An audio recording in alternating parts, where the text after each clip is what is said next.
Hey, hello everyone, and welcome to the Hardcore Metal Detecting Radio Show. I'm Derek Asklar. Mr. Craig Talley's on the line, and we have a special guest host, my wife Pauline, and we'll get started here tonight in just a second. Just want to tell you guys, if you have a question, comment, or topic you'd like to start up, we're going to kind of have open lines and then move on to another topic. You can call in at 352-504-4170. And or you can just hang out on chat, and you can ask questions there too. I'll be monitoring that a little bit closer than what I've been doing if I don't get enthralled with the conversation we're going to have tonight. We're actually, my wife is going to talk a little bit about some of her family history in this area and a lot of information I just thought was the coolest thing, Craig. And Pauline, you're still there, right?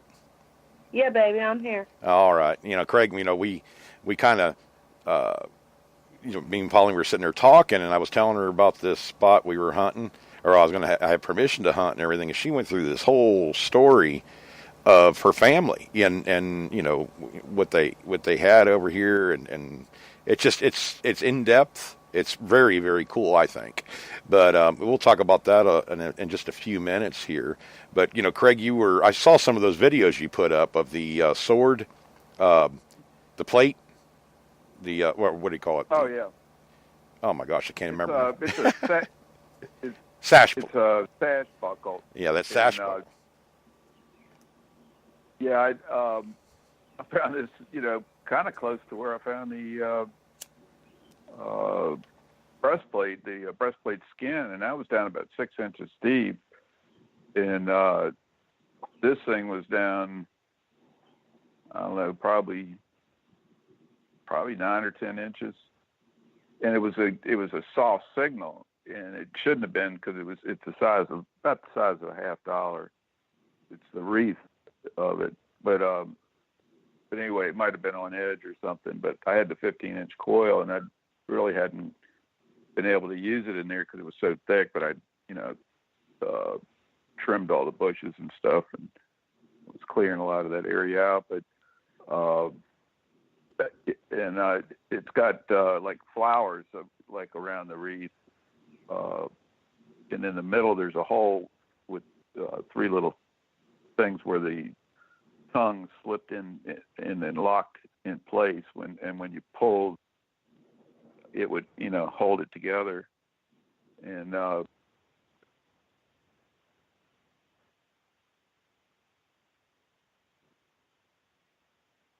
yeah.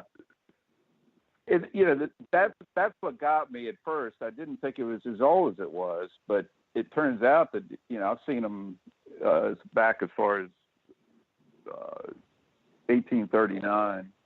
Yeah, well, no, yeah, this was worn on a 1 inch white, 1 inch to a ½ inch white, kind of like a cloth belt that you kind of tied around you, and this thing was like a decremental piece that went under your sword belt plate. So it wasn't, it's not, it's very thin, but it's not really bendable hardly. It's really solid. But the flower design around the edge, I was thinking, that didn't quite look right. But then I looked at other ones, and a lot of them had leaves around it, all kinds of different things, stars.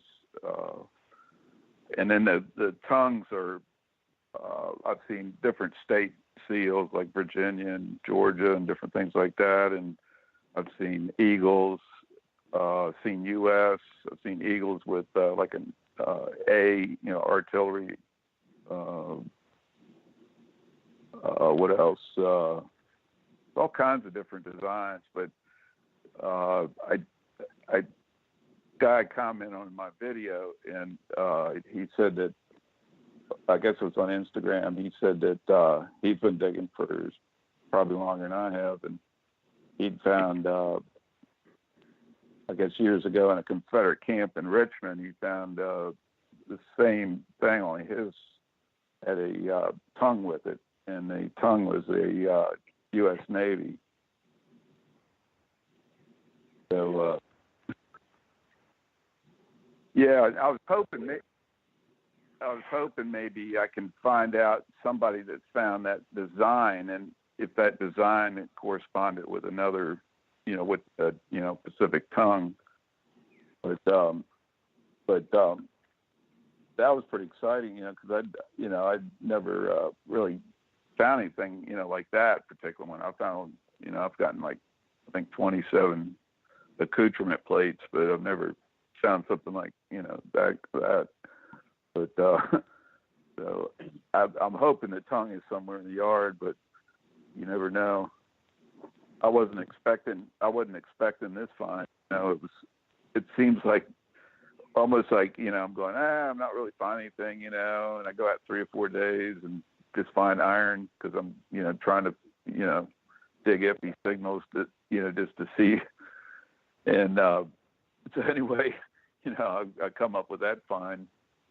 And so I started, just using the pinpointer, digging holes and just sticking a pinpointer in the ground and stuff. And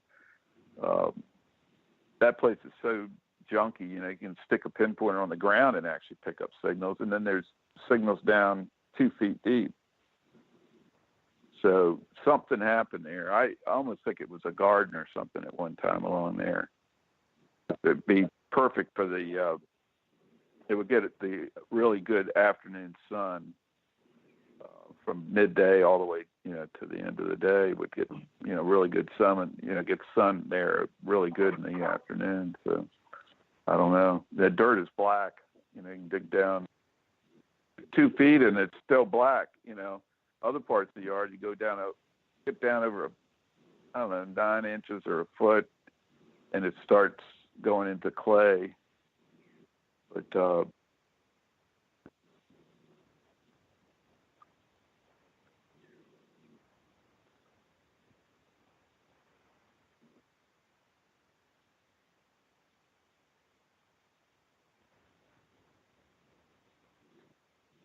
Well, yeah, but it's there's probably a rich loam dirt, like Craig said. It had been a garden area at some point, and through tilling it and turning it, the enrichment follows through and makes it a little deeper area. That's why it's so important to mend your gardens and keep using the same place year after year, if at all possible. oh yeah. Yeah, I had a garden for, gosh, I don't know, 20 years, 25 years over my house over in Alexandria, and I used pretty much the same area. And I did really good on tomatoes and stuff there over the years. Heck yeah. Good. But I got kind of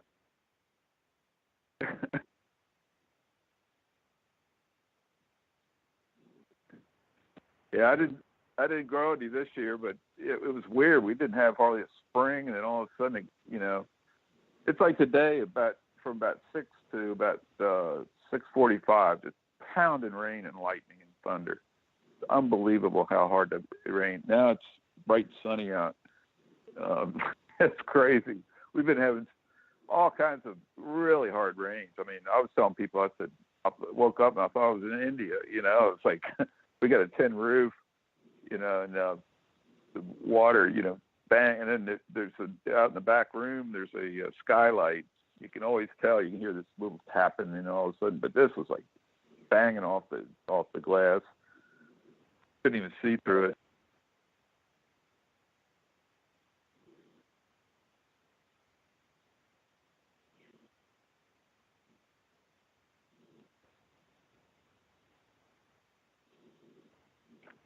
Yeah,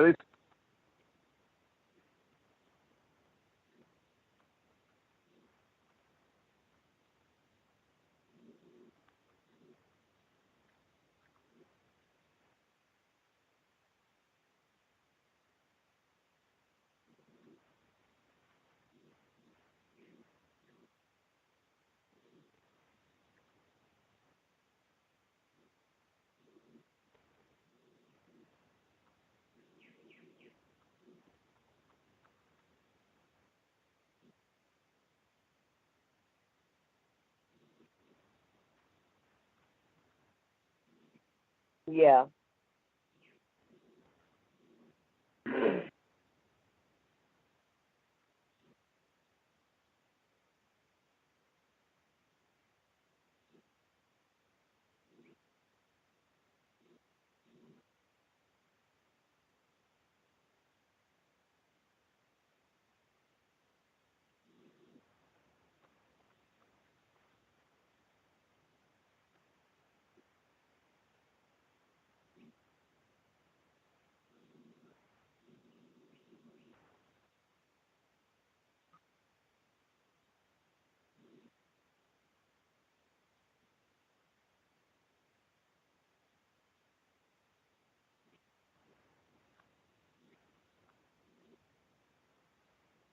Oh, that's more than fun, honey. I love listening to you and Craig talk about finds. But I think it was Mark Hoover that I was talking to one night when I was hosting the show about having did some hunting on another generation of my family's property that was a plantation owner and run cattle and kept slaves and things like that. And the most astounding thing I found was a shackle set where he would take the shackles off his slaves before they walked on his property because he wanted them to walk in a free man. So they couldn't step foot on the property until they were out of their chains. Now, Derek had been talking to a guy that owns a large parcel of property here behind us, and the gentleman was talking to him about him being able to go hunt around what they call a cabin. Yeah. The original part of it is quite old. By no means is it a cabin. It's a cracker shack. There's a big difference in a cabin and a cracker shack. You guys up north know what a cabin is. Cracker shacks have cracks in the floor so you can get a summer breeze. Your walls are not put together tightly. It's to breathe. It's to keep the elements off, and you learn to live with the skeeters. Yeah, they didn't have air conditioners back then, so they had to vent them. Oh, exactly. And had really tall ceilings in the house where I think up north it was usually like an 8-foot, 10-foot ceiling top in a cabin. Mm-hmm. In that time frame where down here your ceilings were 14, 16 foot up, and you put windows at the top and the bottom so you could drop windows up top to get ventilation through the house, mm-hmm. To get the heat out Like from cooking and things like that. And in the wintertime, you crack the bottom windows just to get fresh air, but you could keep most of your heat on the upper portion of your house. It's a play on words, but that's just the definition of this area that he's going to be hunting is technically a cracker shack, not a cabin. I went inside of it.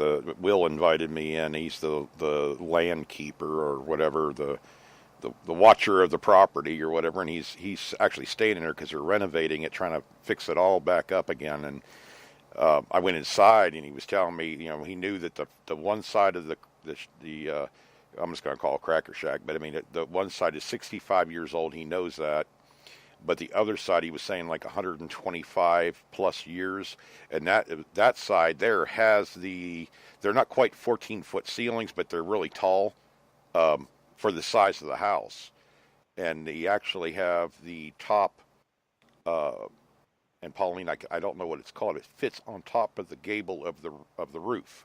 It's like an extension, but it's vented.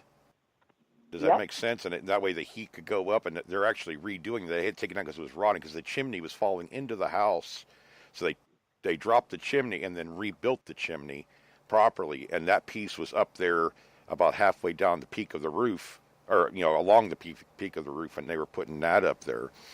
But it was just like almost like walking back in time, because he hadn't done, other than the refrigerator and stuff that they've obviously put in there. It had what I think is original antlered chandelier kind of looking thing above the kitchen table. Yep. I probably should have I didn't want to be rude and take photos inside the house, you know what I mean? So I didn't. I probably should have. But, I'm just kind of getting to know Will. You'll have to set that later. Yeah, Take inside that house. Right. Not that house.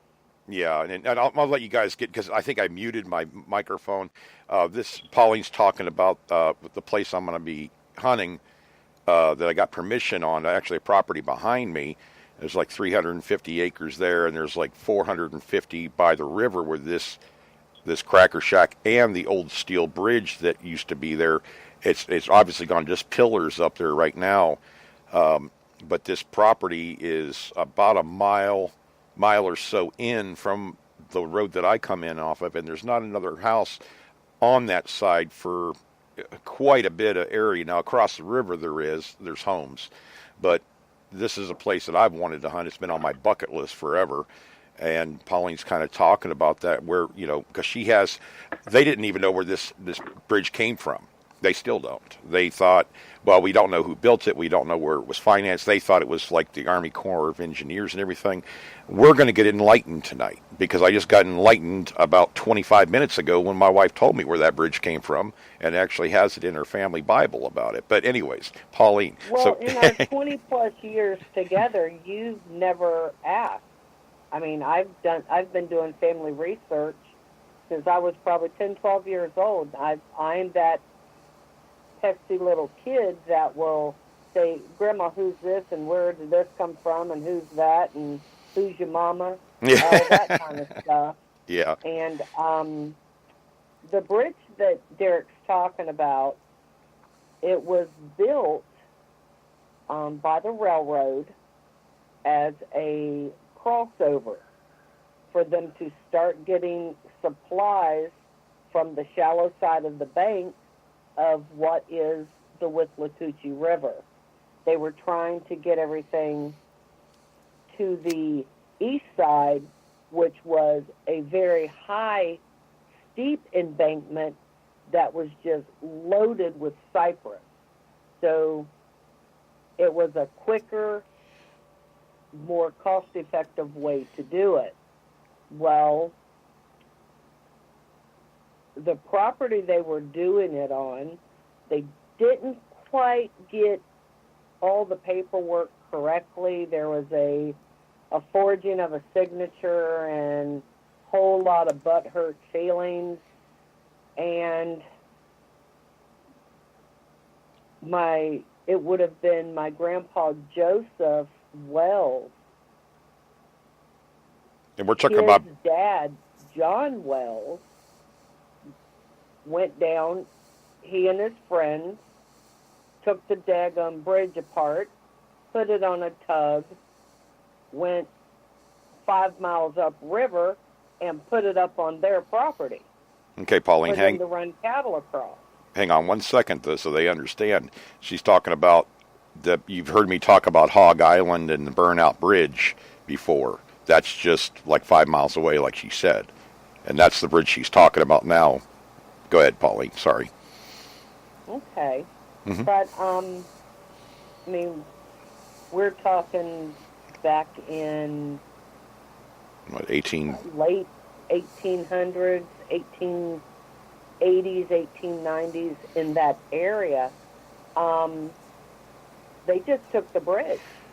They owned the property on both sides, like I said. Paperwork wasn't done correctly. Yeah, after they took the bridge, it took them about a year, but they figured out, yeah, they were in the right. And so they put up another bridge down there at Hog Island, but their original bridge ended up here by the Cracker Shack, where Derek's going to be metal detecting. And he never Iron asked, Bridge, by the way, guys. Iron Bridge. Sorry, they're asking questions. He didn't ever ask where the bridge come from. I've heard him mention he had gone back on topographical maps, found the little trail that the wagons used to take. It comes up behind our property. Well, you know what, guys? If you don't ask the right questions, you're not going to get all the answers. Yep. So, now that he's asked, that is where the bridge come from. Now, as people wanted to cross that bridge, they had to pay a toll. It was his bridge. It was on his property, both sides. And if you wanted to get across that bridge, well, you had to pay a toll. And it was the old block-style drop that if anybody moved it, would hear bells clanging or cans, whatever. Something made a racket, and he or my gran would come out there with a doggone gun and get their money. I mean, to us, it probably would have been like a $10 toll. We're talking But 18. if you wanted to cross the bridge there, you paid, or you went 5 miles out of your way to Hog Island, which meant you had to come into town through the swamp, which was a very hard task. Or you went 11 miles the other way to the next bridge. So he kind of had the market cornered right there. And what year was this, Paul? Was that, what, 1835, 1840, 1850, somewhere? It had to have been back a little ways anyways, obviously. I think it was, you mentioned... Well, when he had his wooden bridge out there, that was back around 1817. That would have been Grandpa Smith. Right. That would have been a few generations back. And this is your mother's side, right? Right. All okay. of this is on my mom's side generationally. When the bridge was moved, that would have been late 30s, early 40s, 1840s, somewhere around in there. Yeah, I think you said 1842 or something like that. Something along those lines. I remember that. So, go ahead. Sorry. No, that's okay. Are the guys asking any questions? Yeah, they were asking if it was iron or wood, and I told them it was iron, but I didn't realize, I forgot about the wooden bridge before that. Now they were just talking about the silver coins and stuff be around there and stuff like that. But oh my goodness, I had never even thought Derek would get permission on this property. Yeah, I didn't either. It blew my mind because there's liable to be stash of coins buried in the ground too. Knowing her family, oh yeah. Well, now you guys have heard me talk about my Creole grandmother. Yeah. The house that he is detecting, my Creole granny was born in that house. And the French influence on her side of the family, there was gypsy, fortune teller, whatever you want to call them. And there's plenty of references in the Bible of stinky money. And the reason it was called stinky money is they would wrap it in cloth and put it in something and bury it. And from the muck and the humidity, yeah, crap, it would start to smell. And they still talk about that money today. People still mention stinky money. Yeah, the old-timers still mention stinky money because that's what a lot of the old-timers did. They buried their money. They didn't keep it because it was a very rough area here. I mean, between the cattle rustlers and just the Indians, hooligans. Yeah. I mean, somebody always stayed at a homestead for fear of being robbed, for people just coming in and taking everything. So they hid valuables. So there's a great possibility he will come across a, what do you guys call it, a coin cache or whatever. A cache of coins, yeah. Cache of coins. Mm-hmm. The other thing is, by the bridge used to be a flat, and there's references in my grandma Sarah's Bibles about the kids learning to swim at the bridge flat. It was kind of like a beach area where part of it had caved in and it made a shallow spot. Pauline, it's still there. That is still there because I just saw that and I was wondering what that was. It's about 25 to 30 feet away from the bridge. It's definitely a big cut. Right. It was where the kids could swim, where laundry could be done. people traveling or whatever, that was what that area was for, and it was called the Flats. So there's no telling what you'll find out there in that area. See, for me, I won't hunt that property because of personal family beliefs. Just like I don't ever want you to hunt the slave plantation. It's personal. It's, for me, it's my heritage. It's a very sad part of my heritage because my grandpa was trying to do something good and was burned out of his home 7 times by other plantation owners because he didn't treat his slaves like animals. He treated them like humans. Yeah. He allowed them their freedoms. He would let them mill timber off his property on Saturdays. No one was allowed to work until after lunch on Sundays, and then they could work on building their own shacks and things for their families. And every time his house got burnt down, it was built back within a matter of a couple weeks because every one of them stopped what they were doing to fix it. They understood why he was getting flack from everyone. Mm-hmm. So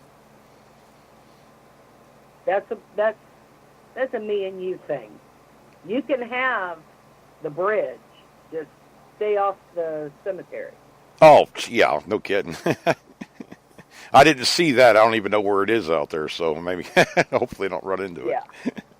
Yeah. It's just interesting. It stuck in my head was that, like the Creole side and how that influence came into the area, because your family, there's so many intricate places where everybody was from, not only from your mother's side, but your father's side.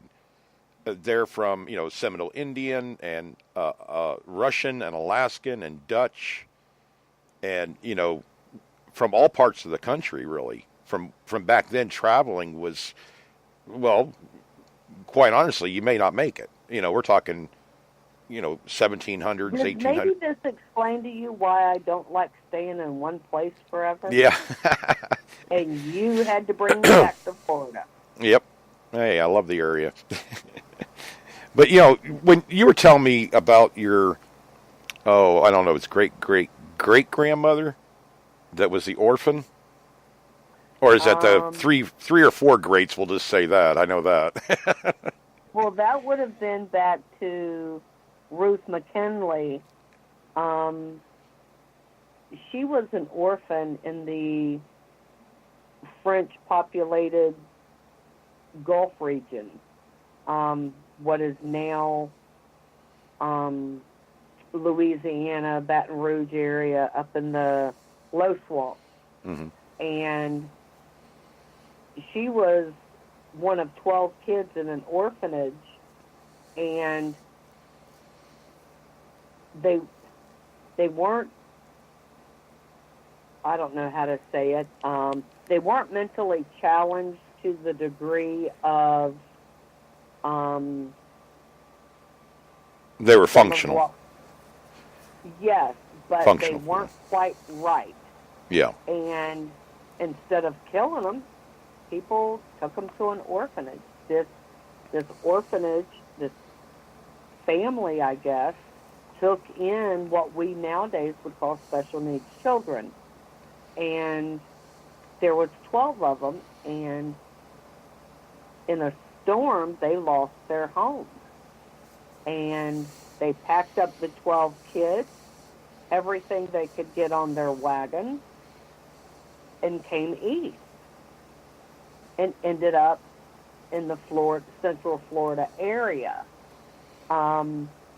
McKinley was the name of the people who took her in.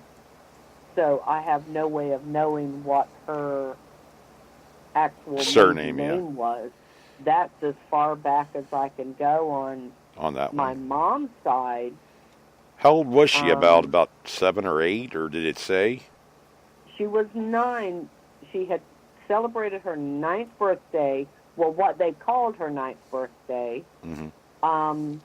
On their way into Florida, what is now Florida. Mm-hmm.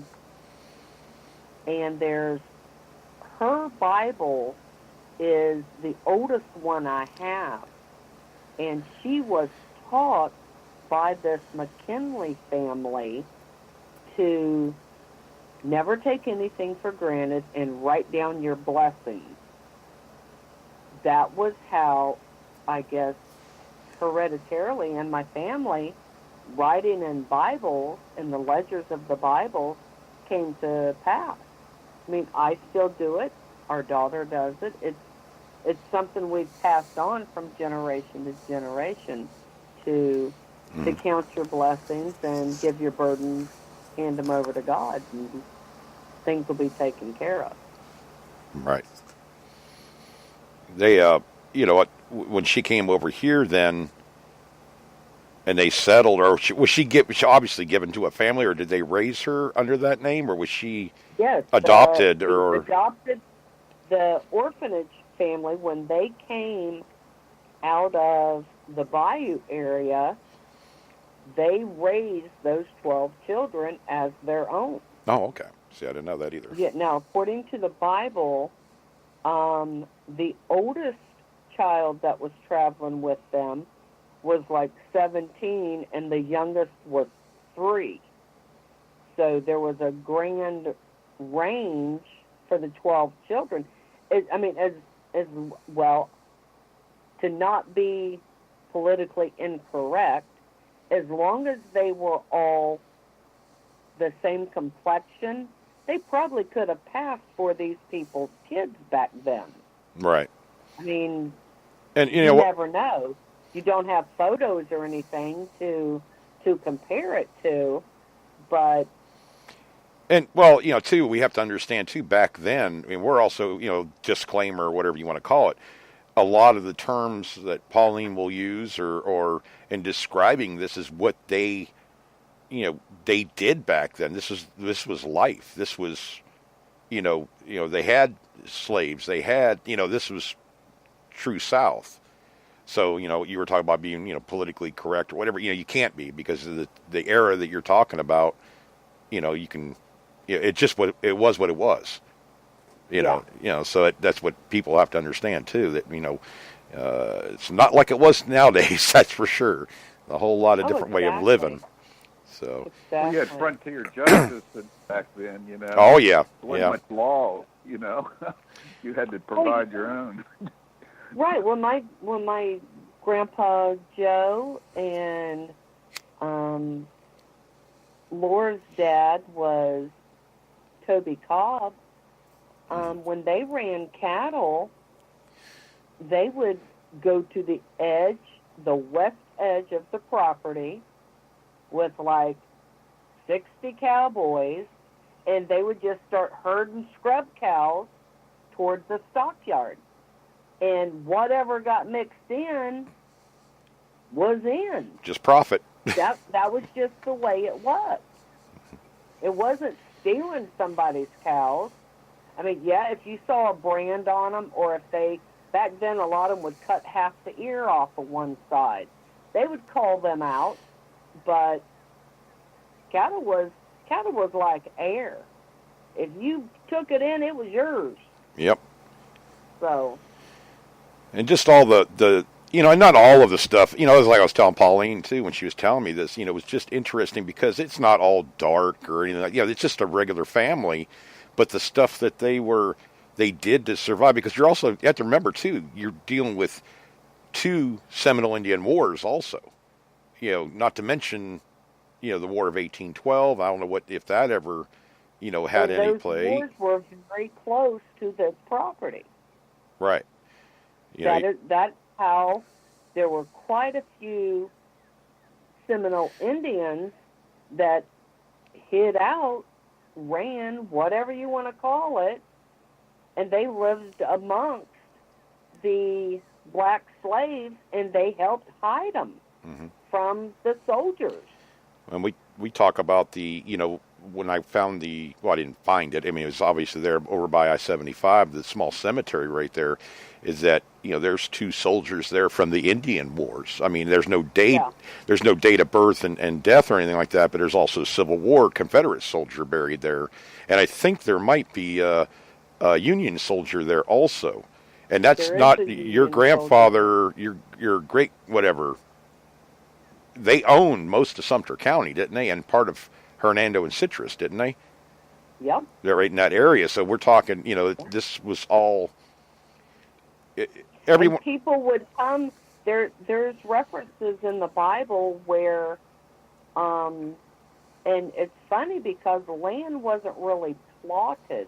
Mm-hmm. It would be like a guesstimate of, Where say, approximately 5 miles at such and such tree, so much feet by so much feet was given to a family for a private cemetery, because way back then there was one church, and you had to go all the way to Wildwood to the church. I mean, people would meet themselves, but it wasn't like up north where a church had all this endowment and property and you were buried in the church cemetery. I mean, that really didn't start happening down here until mid-1800s, 1860, somewhere around there. Yeah, because that's You're what. not going to find massively old cemeteries down here. Come to think of it, too, Pauline, the First Baptist Church of Bushnell, the original church was built in 1854. We actually have record of that, but there's not a cemetery. The first cemetery really you come to is Tempe. Oh, there's this. Cemetery, Yeah, and it was centrally located between 6 communities, right. and everybody was brought there or put on their own property with a little marker that over time Yeah, rotted disappeared. away, got knocked over, got flooded out, whatever. So there's like in the Old West, there's a lot of people buried where they fell. Yeah. It's not necessarily in cemeteries, graveyards, whatever you want to call them. So that's why where that little cemetery is there by I-75, you'll see little plots like that all around here.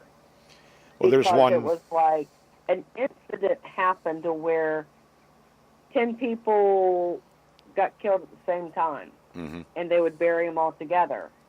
Or a family would have a certain plot, and everybody would be buried together. And there's. But as far as the huge cemeteries, like the one we saw there in Pennsylvania, Yeah, that thing was going huge. into Weirden, Yeah. that thing was what, from the early 1730s, 1740s? I don't even know. I know it's plenty Might have old. been earlier than that. Yeah, this thing rolls over the hills, buddy. It's just it's And huge. It's just so breathtaking. Mhm. I mean, for me, it's a spiritual thing. It is so wonderful to see people communitively laid to rest. Yeah, the only other cemetery I can think of, Pauline, that was probably at the same time too, other than Tema, and that's about 2 miles outside of Bushnell, north on over there, north of Bushnell, but is Pinola, is right there along the old Orange Belt Railway, where where the bike path is now. If you go up through there, it's right off of, I guess you could call it Instachata Road, and that's the Yep. other older cemetery. There's also a Baptist Church of Instachata there also that use that cemetery, and it's quite old. They became the keepers of that cemetery and enlarged it and incorporated their cemetery with that. Right. Just a So ton. that's where there's a lot of when the original rail was coming through, there's like, I think it's 32 rail workers that were buried there. That's how that cemetery started, was by the railroad, And see, laying their workers to rest together. you know, the interesting part about this is that every bit of information that I found and everybody that I've asked over there, like in Chattel Library, when that was still open, and I talked, and I found that, and I need to find that paperwork for the guy because the landowner actually wants to see those photos I found of, and they tore it down in 1961, I believe. That it's dated. The photo is actually a Xerox copy of the photo that they had in the I'm going to call it a book because a lady typed this thing out and everything, and it never got bound, it never got published, but it had photos in there of the riverboats that they used, almost like a barge kind of thing. They had picture of the bridge and people on the bridge, and it was just it wasn't fancy, but it had sides on it and everything. But I mean, it was really wide, is what it seems like in the photo, and that's where they would run the cattle through. That's why they needed it to begin with. But that is the only photo I found anywhere. They actually did a newspaper article. Somebody did, I don't know, 10, 15 years ago, and said, oh, yeah, this is where the pillars are. We don't know who built the bridge, but it was built and it was torn down around 1900. And that's what he had put in his newspaper. And I found different right off the bat. You know, when I found that paper, obviously it's a photo, and it's it's dated and everything else. In 1961 is when the bridge was actually supposedly torn down, but the landowner, they think that the bridge was actually torn down and the iron was thrown right into the river or dropped right, how are you going to get those big beams off there? And he wants to actually possibly try to salvage it maybe somehow eventually, not anytime soon, but it's probably still down there. We're talking what do you call it? The rivets, the old steel, they heat them up, put them through, beat them into place. That's what that's what I'm seeing on there's one pole or pillar that's about, I don't know, 12 to 15 foot tall. And it still has part of what I'd call a C channel or an I-beam at the top of it. We've never seen it before because it's all covered in brush now. You can see the small ones on either side. I put a photo of that up on Facebook. I mean, when Pauline said that, I was like, what? You knew this? And she goes, well, yeah, I knew it. I've known it forever. You just never asked me. So, I had no clue, but nobody else really does either. So my fear is people will think my family is weird. Your family was surviving. I mean, no, when you think about it, back then you did what you had to do. I mean, it was not run down to the Circle K and pick up a gallon of milk. I mean, it was a different world. You went out and pulled tips for 45 minutes to get that gallon. Yeah. But it's frontier life. I mean, it's essentially frontier life. I mean, it just, you did what you had to do. I mean, there was wars going on, Indian wars going on, and everything else. So, yeah. And this is not to mention that around this house, this cracker shack, I was going to call it a house, but it has the old, I call them Sumter County rocks, the limestone rock, these big, huge boulders. Probably some of them they have to weigh 20,000 pounds. I mean, these are big, big boulders, but this area, the way it comes up out of the river, they actually hunt for arrowheads and stuff out in the fields, when they do disc them and stuff like that, and they find shards, they find arrowheads and all kinds of stone tools. So this property is right by the water. It was used by, Indians and whomever else, but there's got to be a ton of history there. I mean, there's this, and with the stagecoach run that would come off of his property, I only can hunt this property on essentially right now, probably on Sundays, when the landlord or the maintenance guy, whatever you want to call him, I guess he's the caretaker of the property, is there, obviously. But the landowner, he has been just wanting information like crazy. I said, well, heck, I guess I'm just going to have to bring Pauline over there because he's clueless. He's had this property for 25 or 30 years. He's a quiet person. He doesn't, and that's probably why I've never been able to get permission. He's very,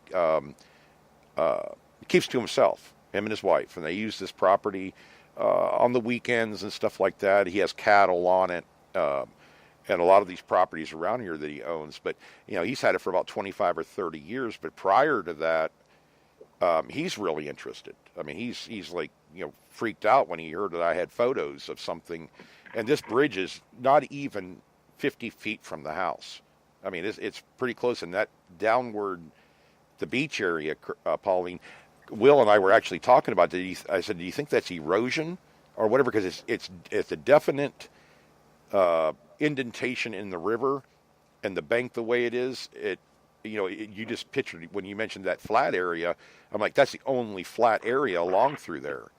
So that was pretty cool. I didn't even realize what I was looking at. That's where sight reading in Florida is very hard. But she gave me tonight gave me a reference point. Of course, I have the bridge. Where the house is, where this flat area is, and then I even found an old swing that's about a wooden swing. It's obviously not period, but it is extremely old to the point where you can probably grab it and crush it in your hands. And it's ornate. I'll have to get a photo of it. It's really neat, but it's about 25 foot the other way down towards the river, and you could tell where it was into the cypress tree, where they had it anchored. So it would swing. But it looks like really old eye bolt kind of, like it was blacksmithed. It wasn't something they bought. It was something that was beat, maybe the swing wasn't original, but that anchoring system was, because the tree had grown around most of that eye bolt. And I'll have to get a photo of that. So, I mean, those cypress grow pretty slow. And they're pretty hardy. I mean, they're not going to fall over because of the kind of tree they are. So I just thought that was really neat that I can actually have a reference point now. And, I was seeing stuff along the roadway. This field, I call it a field. It's not real high grass. It's more of that hay seed, Pauline, that, like we get in our yard. It's very low, but it has these strands where the seeds come up. But there's not as many palmetto bushes as you would think. It's mostly, it looks like a pasture field with trees in it, every so often, but it's low enough you can swing a coil and not have to fight it. Yeah. And that's from the time I get off of where the blacktop ends, so to speak. You actually have to go through a gate, and I followed him down through there. And I think it was about a mile back in there.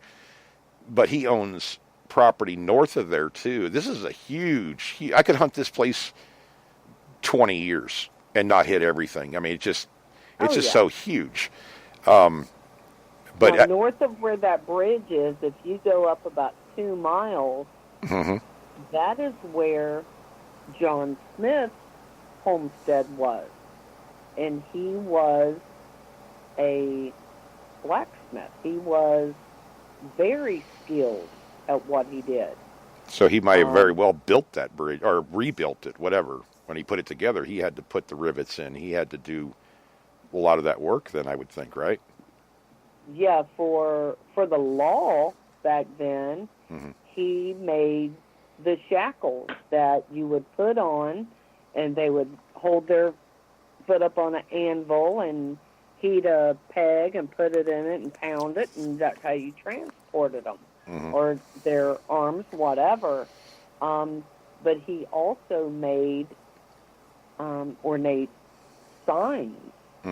He did saddle work. He did horseshoeing. I mean, he fixed wagons, all that stuff.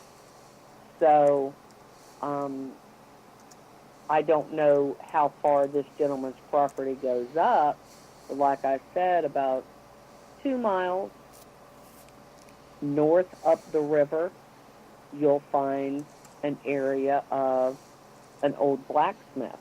So. Yeah, it blows my mind that, well, we've never talked about this. Like I told you the other night, there's enough drama in my family with the last 2 generations. My God. Yeah. Back this many? It's funny because, we joke in our family about every one of her sisters married. I'm not being nice, but married guys. Like one of my brother-in-laws from New York, one of them's from Texas, I'm from Pennsylvania.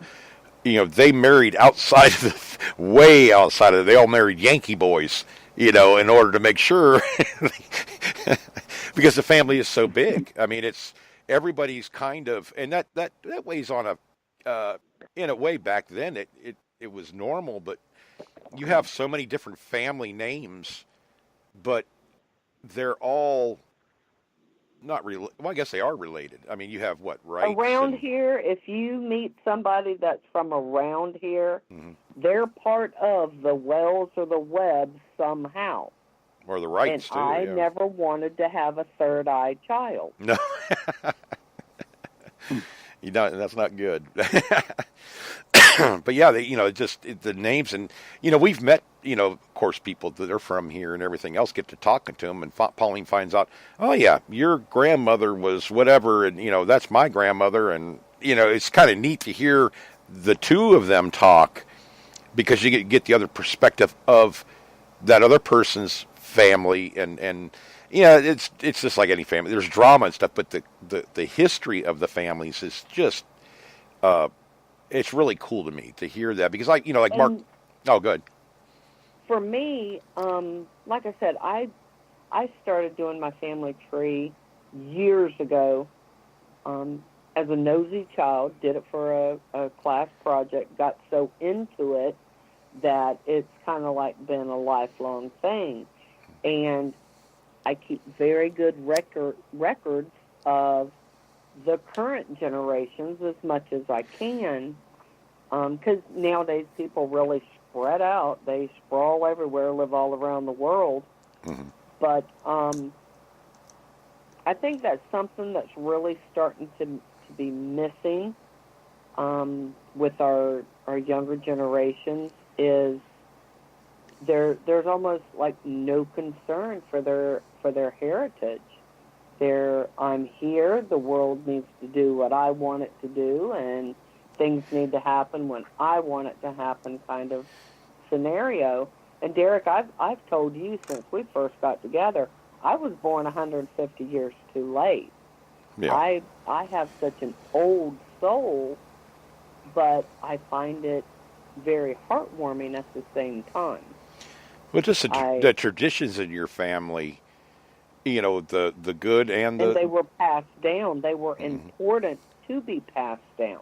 The interesting thing, we talked a little bit about this before the show, was that the Southern Baptist religion is that was what was here, but when you brought the Creole side, which was also, wasn't that, you mentioned something about being Baptist, but also have the I'm going to call it voodoo, but it's side Creole of the side. Family Yeah. Mm-hmm. were all true Southern Baptists, but they did believe in the hierarchy of the Creole beliefs. I mean, a lot of people call it voodoo, whatever. It's not all dark. Yeah. Christianity is not all light. Yeah. I mean, that's reality. Well, you can't have one without the other.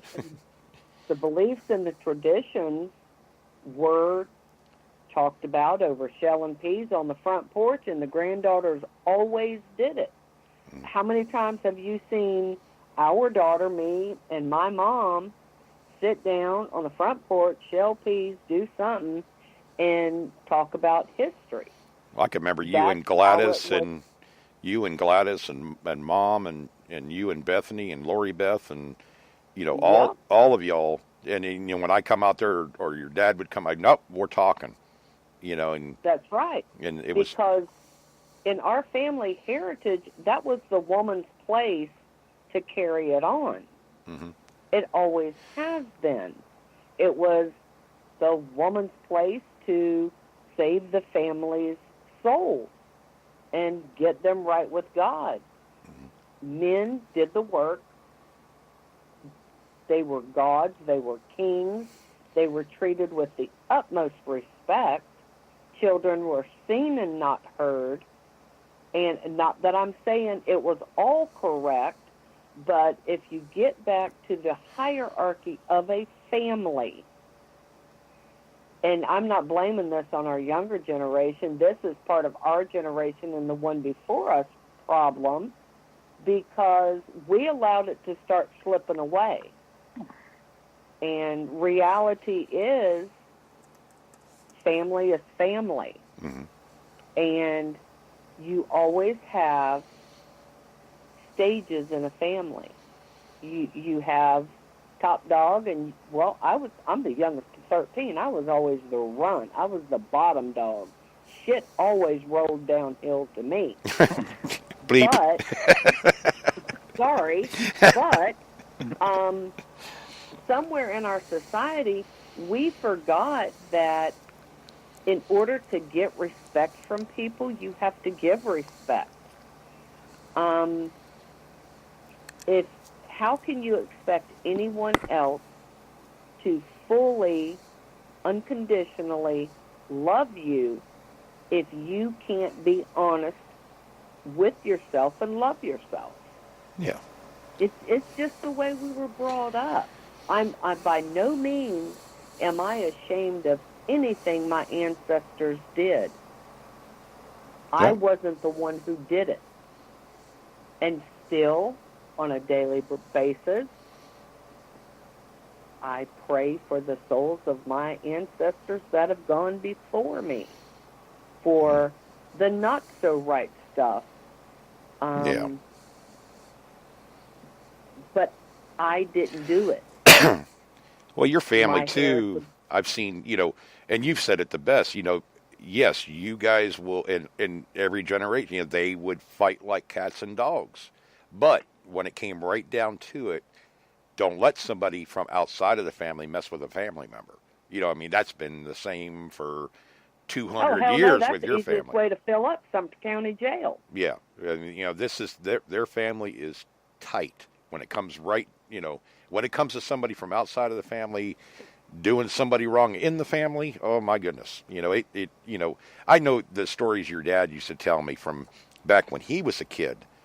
And, and, you have to say this is a different side of the family, but, his grandfather or great-grandfather owned? Great-grandfather owned Santa Ana Maria Island. Yeah, and that's where all the to-dos go to the beach and all the fancy shops. And that was all owned by, your dad's father, or great-grandfather, sorry. Yep. But, the amount of land and what went on the land and stuff like that, but they always, I don't know, your dad logged when he was 8 years old. He was out there logging, with a team of horses. And oh, yeah. I can remember a story. He was logging, and come dark 30, he was on a damn little rowboat going over to the Sawgrass Islands because that's where the stills were. Mm-hmm. He would bring shine back. His older brothers would run it. Yep. It was their lifestyle. I think he had he told me a story, and this is kind of not really off topic, but he told me a story of when he was younger. They had a boat. It was a rowboat, but they had gotten some kind of a motor for it. I don't know if they even. Yeah. It was probably, your dad was born in 29. 29. And it was when he was about 12 or 13 years old. I think something like that. But he took the trip, he was going to go out and check, they were, I don't know whether it was crab traps or what he was checking out there. But his engine went out, or his motor went out, and he was out in the Gulf. And he was out there, I think he said, for 4 days. Yeah. And ended up, finally, somebody found him or come to shore. But at that time, and being that young and in that kind of environment, I don't know, that's, with the storms the way they kick up out there, just the plain heat, and him surviving that at that age, I thought that was, that was just regular. That story is actually in Grandma Nina's Bible, because the first day he didn't come back, she thought he was out cutting the fool, doing things he shouldn't have done. Mm-hmm. Second day he didn't come back, she was ready to beat his butt. Third day he didn't come back, she started praying to God that he didn't suffer. Yeah. And the fourth day they found him. It just, and he comes from a hard line of family. I mean, Seminole Indian and everything else, because this, I guess his great-grandfather was the one who married a Seminole Indian woman, right? Or is that the generation before it? generation before that. Yeah, and that's a whole nother, Yeah, that's a whole nother 20-hour show there. Yeah. I got that grandma in a card game. They were out of money, and a guy put up a mule, and the Indian put up his daughter, Mm-hmm. and ended up with a wife. Yeah, but it's a look back on the way things were back then. I mean, they don't teach history anymore. They don't, you see it in movies and stuff, but movies are movies. This was real When was the life. last time one of our children came home from school and talked about the Holocaust? Right. I mean, let's be serious. Yeah, they don't talk about anything that anymore. Mm-hmm. They don't teach the Revolutionary War. Well, it's like we were talking anymore. about the other day. It's social studies. It's not history anymore. Right. Exactly, it's not. So if we don't teach our kids through our family trees, how are they going to know the truth? Mm-hmm. And it just, like with Bethany too. I mean, even I can see a difference in the way that her generation, even knowing this, Bethany holds on to a lot of the values, but it's in a different way than you and your sisters or your mom. It's just different. Even Lori's the same way. They have a different society that's changed in the environment. Society is exactly it. Yeah. I mean, and yes, I talk about the women in my family being subservient, Mm-hmm. and you and I both know I am not. My wife is a force of nature, and anybody who's ever met her will say the same thing. But prior to my ex-husband, he was extremely abusive. Mm-hmm. And one day I took a big girl biatch pill and just tore him up, and I refused to ever be controlled by anyone again. Yeah. I love being your partner. I love that you're my husband, but we both know we are together because we want to be. We are not necessity. And we made sure of that when we first got together. We didn't need each other financially. We liked each other being there emotionally, but we could survive without one another. Mm-hmm. You are the best luxury in life that I could ever dream of, wish for, want, and have acquired. I also know that you told me one time when we first met, she goes, she was talking about some of her, past bad experiences, and she goes, I learned a long time ago that you do have to sleep sometime, and the third and fourth rib screwdriver, 45-degree angle, can take care of my problems. So I took that to heart. Yep. And now that I'm older, I don't have the strength to go through all that emotion. Mm-hmm. So I'll just shoot you. We talk about the stuff. Polly, there's a lot of stories, and I hear, just not only from, I've heard this for years. Even Pastor Billy would tell stories because his family's from here for many, many years. His ancestors or whatever, and they talk a lot about, or he mentioned a lot about, the stinky money, and then there's a couple other people in town, your old timers, and we're talking almost 90, anyways, 90, 95 years old, would talk about how different it was in this area, and even in the before Vietnam, and we'll say in the 50s, how it was rough here. I mean, it was not, most people think Florida, palm trees and sand and bikinis and beer. Yeah, well, when you get into, this was not, that was not the way it was. We were the thuglet hideout in the 30s and 40s, for goodness sake. Yeah, if you committed a crime somewhere else in the country, you ran to Florida. I think they still do that. Place to hide. I always hear this. Me and Pauline laugh every time we hear we don't laugh, it's sarcastic laugh that, there will be a big crime somewhere like in Miami or Orlando, whatever, and so from New York or from Michigan or for whatever that moved here is the one that committed it. I always, Pauline says, yep, another one came down to Florida. Oh, gosh, it makes me laugh when I hear it because it's kind of ironic. It's always been like that, renegades, But rebels, and rogues, or whatever how they call let's it. back up for a minute to that property down there. Yeah, go ahead. I'm not sure which machine you're going to use. If you go down with mine, Mm-hmm. I would say throw that 11-inch coil on. Start at probably 40 foot back from the bank. Work towards the bank. Now, when it comes to getting down at the water, of course, go to the other machine. Notice I'm being politically correct and not naming names. Well, you can name names if you want. Go to the water machine, and I would start deep on that flat first, because you have to remember that river runs north, and it used to be a lot more swift. It's not that our banks have gotten shorter. The silt coming from the south of the major metropolises that have been building up over the years has made the river more shallow. Yeah, because the river used to be, I have watermarks right, just not even down by the River Rats restaurant there on that bridge, put it 12 to 15 feet higher than the water level now, and these are old watermarks. So I know that river had to have been up to our road, close to it. Anyways, at some time in our, Goodness, yes. it had to have been like a Goodness, raging, yes. not a raging river, but it was bigger than the Hillsborough, or about as big as the It was Hillsborough half River. the size of the Mississippi. Yeah, it was a pretty big It was area. half the width of the Mississippi. It was huge, very fast moving. No one had started pumping water. There are 17 springs south of here that fed this river.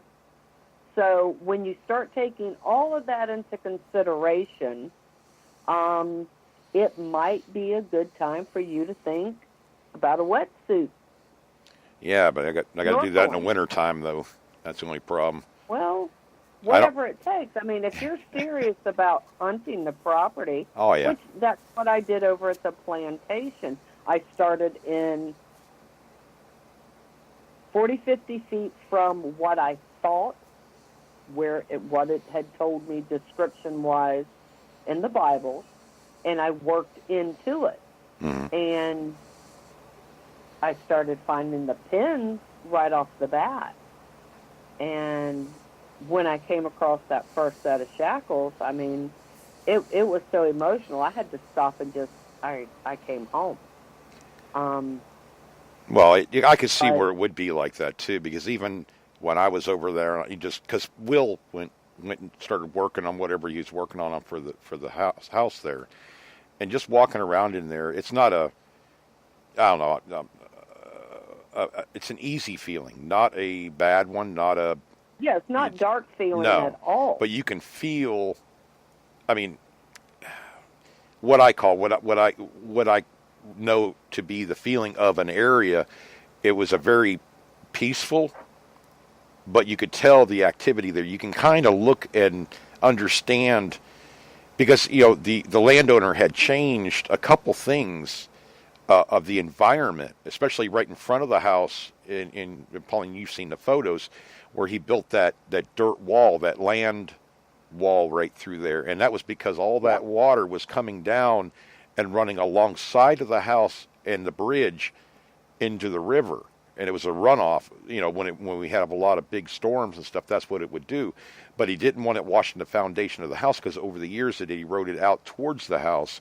So he packed that in. It's about I want to say about 12-foot wide wall. It's not a wall, but it's piled up dirt or whatever that runs right through there, and it's been there for years. But and I was looking at that and seeing where the next level up is, because it's almost tiered right through there. Where the river could have been was probably right up. You probably could walk out the back porch to that place, because it does have a porch on it, and the dock. They actually have a dock going down to the actual dock going out into the water alongside of the bridge, just a little bit. It's not like real far out there, but it's really nice.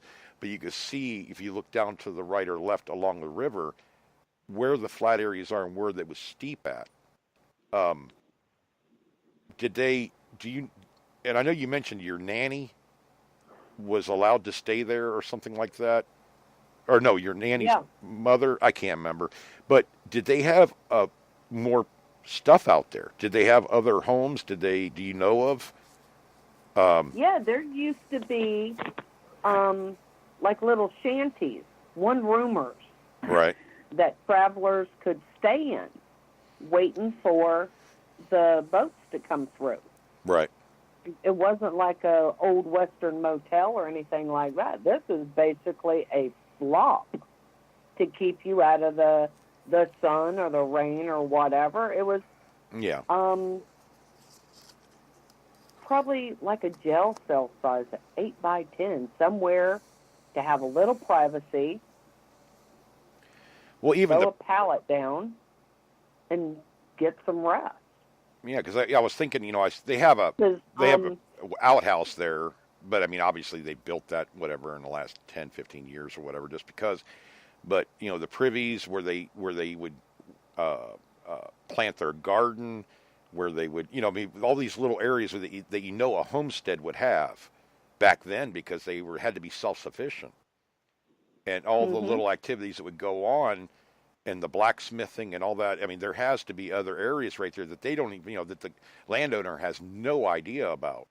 And that's, that was one thing that in talking with Will, oh, go ahead. Sorry. I was going to say there's a description in Grandma Bernice's Bible of a plum grove. Somehow they had gotten what we know as the Japanese plum trees, and there was a plum grove that they used to picnic under. Travelers, she would make lunch and serve it to the travelers under the plum grove, and they could hear people laughing from the picnic area there at the house. So it couldn't. I don't know if it's still there. Those trees usually don't live that long, but yeah, there was a social area there as well. Was there any on these because I don't know a lot about Chinese plums. I mean, we have one of those trees you got. They're very slow growers. You told me that. But they don't live long like an oak or a pine or a maple. I wonder do you think the seeds could survive? How peach seed will be there for God, peach seeds seem to last forever. Or, like walnuts, hickory nuts. There could be more of the Japanese plums there. Remember in Zephyr Hills, the neighbor had one to start with. Yeah. And within 4 years, he had 80 starting around it. Yeah. So, I mean, over the years, they may have chopped them down. They could have mowed over it because they're a pain in the butt when it comes to cows. Right. But just, you never know. But I just thought of that in Grandma Bernice's.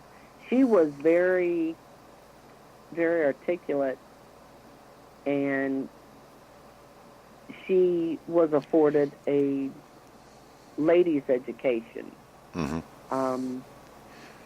She could read and write very well, and her Bible proves it. There's a whole, it was like a weekly thing for her to catch the world up with what was going on in the world according to Bernice. That's my mom's grandma. That is that Macy? Hear my mom, you would know. No, sorry. Macy is my grandma. Her mother was Bernice. Okay. And you would hear my mom make references to the snootiness of Bernice, how she was always prissy and sassy. It was because she was the only one of the children that was afforded an education. And that was a big deal. She was better than everybody. That was a big deal back then. I mean, kids and even our generation take education for granted. Back then, it was a luxury. You didn't, not everybody got educated, obviously. Reading and writing and went through school. I mean, your great-great-grandmother, or more than that, the Seminole Indian girl that that he married, he sent her up north to finishing school, to Right. to teach her to be a lady, to, educate her the whole 9 yards. It wasn't. And basically, that's kind of what happened with Bernice. She was betrothed at a young age to Thomas Webb. Mm-hmm. And they wanted her to be educated. Yep. So, at a young age, she was sent to school. It's funny how that goes in through time, though, through to the generations, because I remember that you went through like a different kind of school, for speech and everything else. You were educated. Yes, you have a Pauline, the regular wife and everything else, but then you have Pauline, the businesswoman, that knows all this and can run a business and everything else. And, you have that down, but not everybody gets that opportunity. I just thought that, because it seems like it's been going on, with certain people in the family over several generations. Well, and I guess that was why I was so passionate about our daughter going to culinary school. Yeah. Because bless her heart, she can cook cracker. Yeah. But, honey, she couldn't do anything beyond that. Right. I mean, she had to learn how to cook for other than crackerism. She would have died at 40 of heart failure frying everything, for God's sake. Yeah. But anyway. But when they, when... She needed that. Yeah. But, yeah, it just, with that property there, like you were saying, from working 40 or 50 feet from the pasture side back towards the house and the bridge and everything. You see, even not the embankment, the ramp, the dirt ramp that went up onto the bridge. I mean, there's palmetto bushes there, stuff like that now, but it's definite. You can still see, and it's I don't know what it probably has gravel, or I don't know what they would have put there to harden up, maybe Sumter County rock, whatever. That path, it's still there, still noticeable, very definite. Even though it's overgrown, you can see and you can see where the pole is. The pillars are about the size of, I'm going to say, a 55-gallon drum as far as diameter. And then you have the I-beam. You can see how high the I-beam was for the decking of or the support for the bridge itself. It was like a hump bridge or whatever. It wasn't straight across. You had to go up and then down like a camel's back almost. But you can definitely see where that came off onto the ground right there. On the other side, now, I looked at it. Well, Pauline, you were with me the one day when we drove up Chatham Road, and we went down the dead-end road, and that's where a dead end's at, is right there, by that property. But it's chopped off on the Chatham side. It's just straight down. There's no bank that gradually comes down to the water, really. It was almost carved in there. Yep, that's exactly what it was. Years ago, they came through and tried to clean up the bottom of the river. Well, when growth and development so miraculously happened south of us and started using up all the aquifers, the river lowered, the mobility of the river dramatically slowed down, so it's not moving as much north now. Right. And with the new laws of the Cypress, with the new laws of the Cypress and what you're allowed to do in the Withlacoochee, because it is considered a historic waterway, an act of God in Congress, couldn't get it cleaned out now. Well, and that's one thing Swiftmud doesn't want to happen. They're a big powerhouse in Florida when it comes to water rights. Right.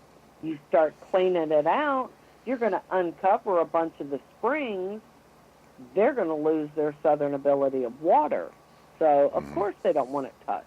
I was listening, I do karaoke and all that stuff, obviously, but, the song Seminole Wind by John Anderson, they talk about draining the glades and in the name of flood control. Well, that happened up here with Jumper Creek. The Army Corps of Engineers came in there and trenched it all out to drain the properties, which caused a lot of problems in this area, really, because Center Hill is right outside of our town, and it used to be the pepper capital of the country, and beans, and the Orange Belt Railway had spurs that went up through there. I actually found lead seals, metal detecting from all the towns, even towns that aren't there anymore, were on, that are ghost towns now, were stamped. One side was where it was leaving from, the other side is where it was going to, on that seal. That's where the reason why me and Tony would wanted to find them, because it was reference to, history, where it went, and everything else. Yeah, the Orange Belt. Right, but they drained off so much around here that it now, we get flooded out here, but not anywhere near, but they couldn't build. But that's one of the problems down with Ridge Manor, which is south of us, and part of the Withlacoochee runs down through that way. They get flooded. They built dams, obviously, so they could build houses down there. Well, when we had the hurricane last year, they opened up the dams and it brought the water up. It still wasn't up as high as it was 100 years ago, but it was pretty well up there. But that's what what they did in Florida. They essentially wanted to make it inhabitable. Probably, for me and Pauline, it's way too much, and has been way too much for many years now. As far as what they're building, and they had this rule for a while. I don't know if they still do it or not. If you want to build a housing addition and there's a swamp there, well, you just fill it in and you open up a swamp somewhere else, a water refuge, whatever. Well, Mother Nature, she doesn't conform to us. She's gonna keep waiting for her to give us our comeuppance. Yeah, she's going to take back. Mother Nature's like this. She wants a swamp to be somewhere. It's going to be somewhere. It may wash out everybody, but it's happened in many places, and that's one of the reasons too we're having a problem with these sinkholes everywhere. Like in Holiday, Florida, I think they still are constantly. You'll see drills. They're filling them with concrete or something like that. I don't know what they fill them with exactly, but my one of my best friends, that's what he does for a living. He's actually a rigger and works for the company that fills these sinkholes in. But that's because we've drained so much water out of here to pump to Clearwater, St. Pete, wherever it goes to. Yeah, even we're putting all these voids in like Land O'Lakes, when I was working for the rodeo company, and I was there for Pauline, 6-7 years before we met. Yeah. But there was water there. We actually had streams and everything else. I watched that stuff dry up because of pumping so much water out of there. All the aquifers, I think they said 15. I'm not going to give a number, but we're way down on water even now because of the amount that we're pumping out. Even Sumter County, they're pumping so much water to the coastlines and stuff like that, and there's such a high population that a lot of stuff's getting uncovered. We're finding more and more stuff from, like the D shackle I found, that 38-pound D shackle. That was found, we'll say, 12 blocks from the river? Yeah. Something like that. This is obviously definitely from, it's a rig, a D shackle rigging apparatus or whatever that I found.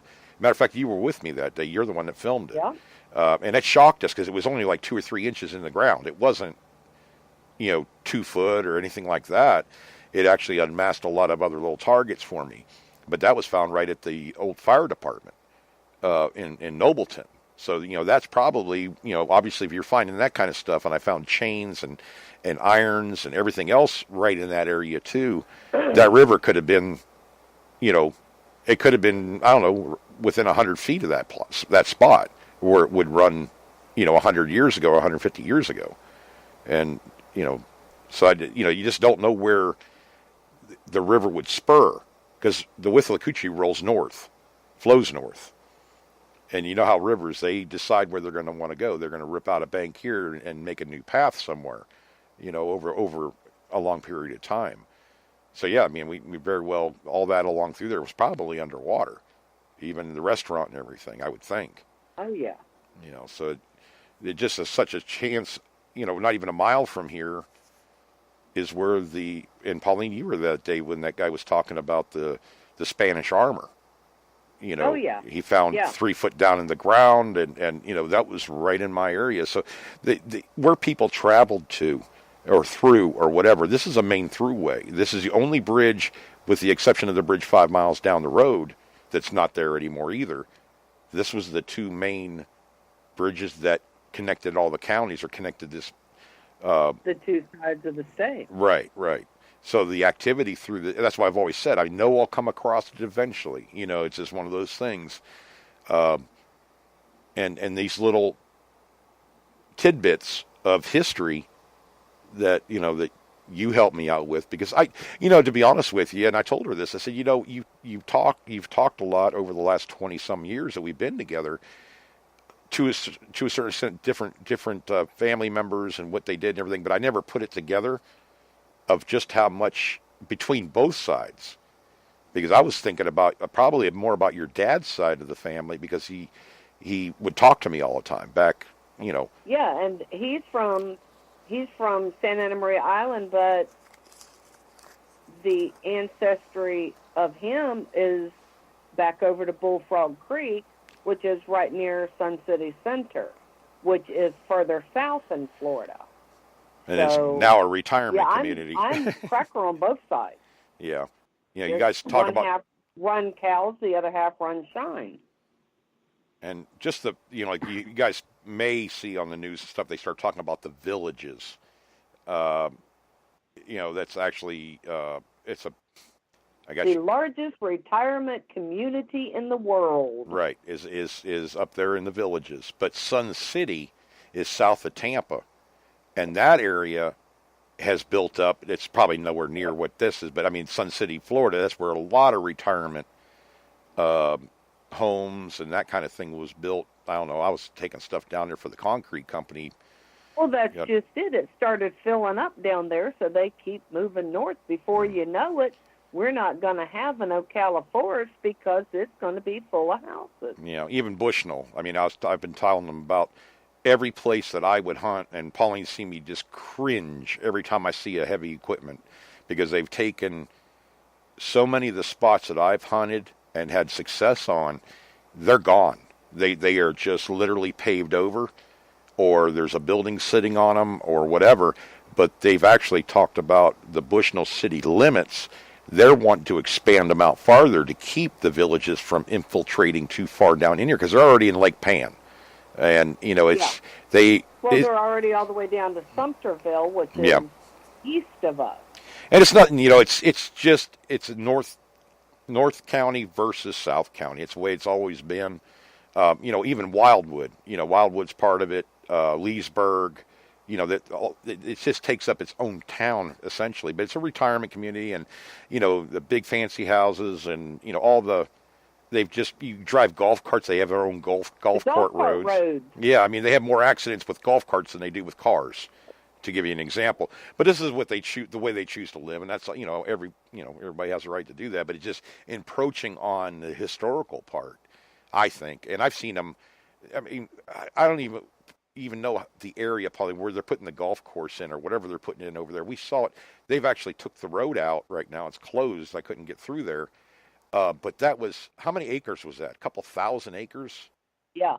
I mean, we're talking 50, 60, 70 excavators and dump trucks. And I mean, they're just redoing the contour of the entire area. When they're out there with D10s, they're serious. And they're hauling dirt out and bringing dirt in. And where this dirt's going, I don't know. But I mean, they're digging down to get in swampland. Yeah, essentially. I mean, let's not kid ourselves. But anyways, we need to get off the politics. Well, no, I didn't mean the politics part. I meant as far aggravated. as... Yeah, well, I wasn't meaning to get politics, but all the dirt they're moving is what I was talking about, really getting at, is where is that dirt? You want to go play in their dirt. Well, and I keep telling you, if you will buy me a Bobcat, I will pick up all the dirt off of one half of our yard and move it to the other, so you can go through it. And then I'll put it all back, and I'll dig up the other side of the yard and put it on top of what you've already gone through. There you go. I just need to get that airboat. Buy me a Bobcat. All the guys here, they're saying here on chat that I definitely need an airboat. A subliminal message. And I'll drive it slow, I You can promise. get an airboat after I get a pontoon. No, she wants a pontoon boat so we can be part of the pontoon club. Redneck Club.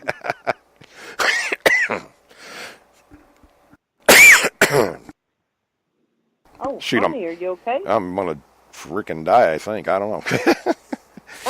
But, Anyways, but now, Craig, when we were starting off, you were talking about that buckle thing that you found. the sash buckle. Yeah, sash buckle. Okay. And you had found something else near there, and you were looking for the tongue to match. I know on a lot of the historic military. What it is it's a two-piece wreath and tongue Right. plate. So I found the wreath, and now I got to find the tongue to go with it. Okay.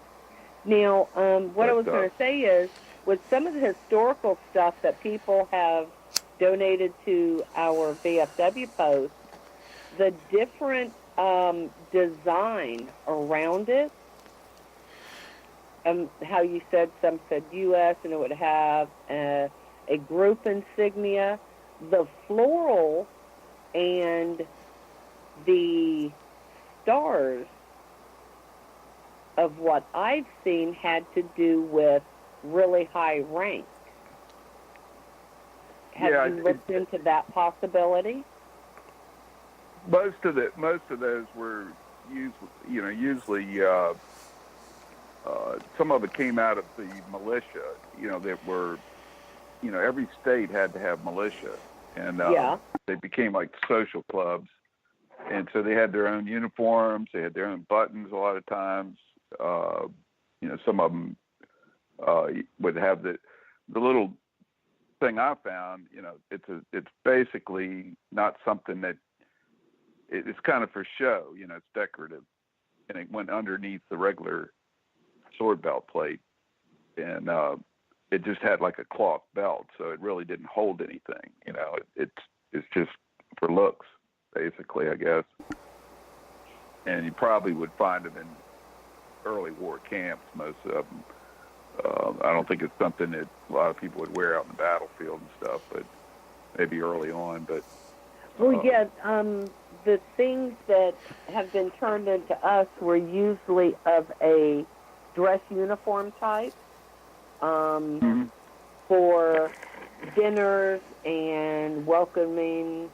That one you found, Pauline, or the one that you guys had that was donated, was actually a presidential.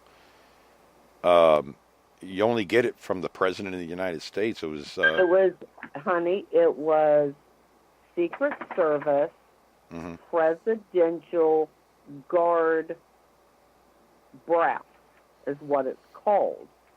It's not brass, but it's the stars that go on the collar, right, with wings of presidential duty. The one set that had the wings going off to one side that was colored was presidential duty on Air Force One. And then he had the button that went on his lapel for his dress uniform as presidential duty.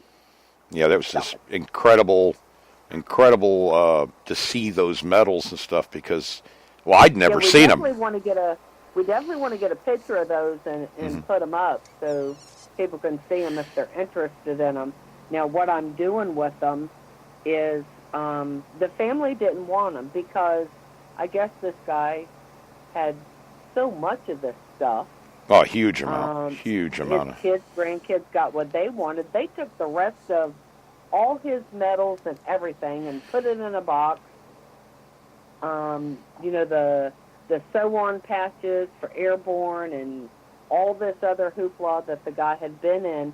He had all these patches for more uniforms. They were all brand new, still in their little packages. They brought us all this stuff, probably to the tune of 25 to 30 pounds At of least. medals and buttons and insignias.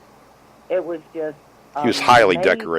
highly decorated individual. Even his flight helmet, his helicopter flight helmet, they just, I guess it just had so much of this stuff that they just wanted to donate it.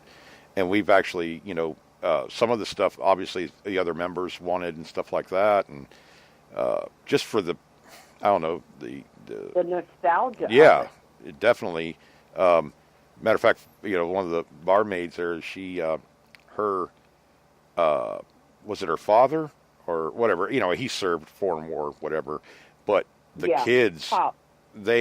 she fell in love with that helmet. It actually, Craig, it had earphones in it and a microphone. It was for a helicopter pilot. I mean, he has, obviously flew a helicopter too, back before, getting with, Air Force One and everything. It was just neat seeing all the stuff, all the traditional medals and everything, and none of them fakes. They're all real, and not. Well, that's what her pops did, and he was shot down. Yeah, And most of his gear was taken. yeah, So for her to have a decorated, actual in combat chopper helmet, yeah.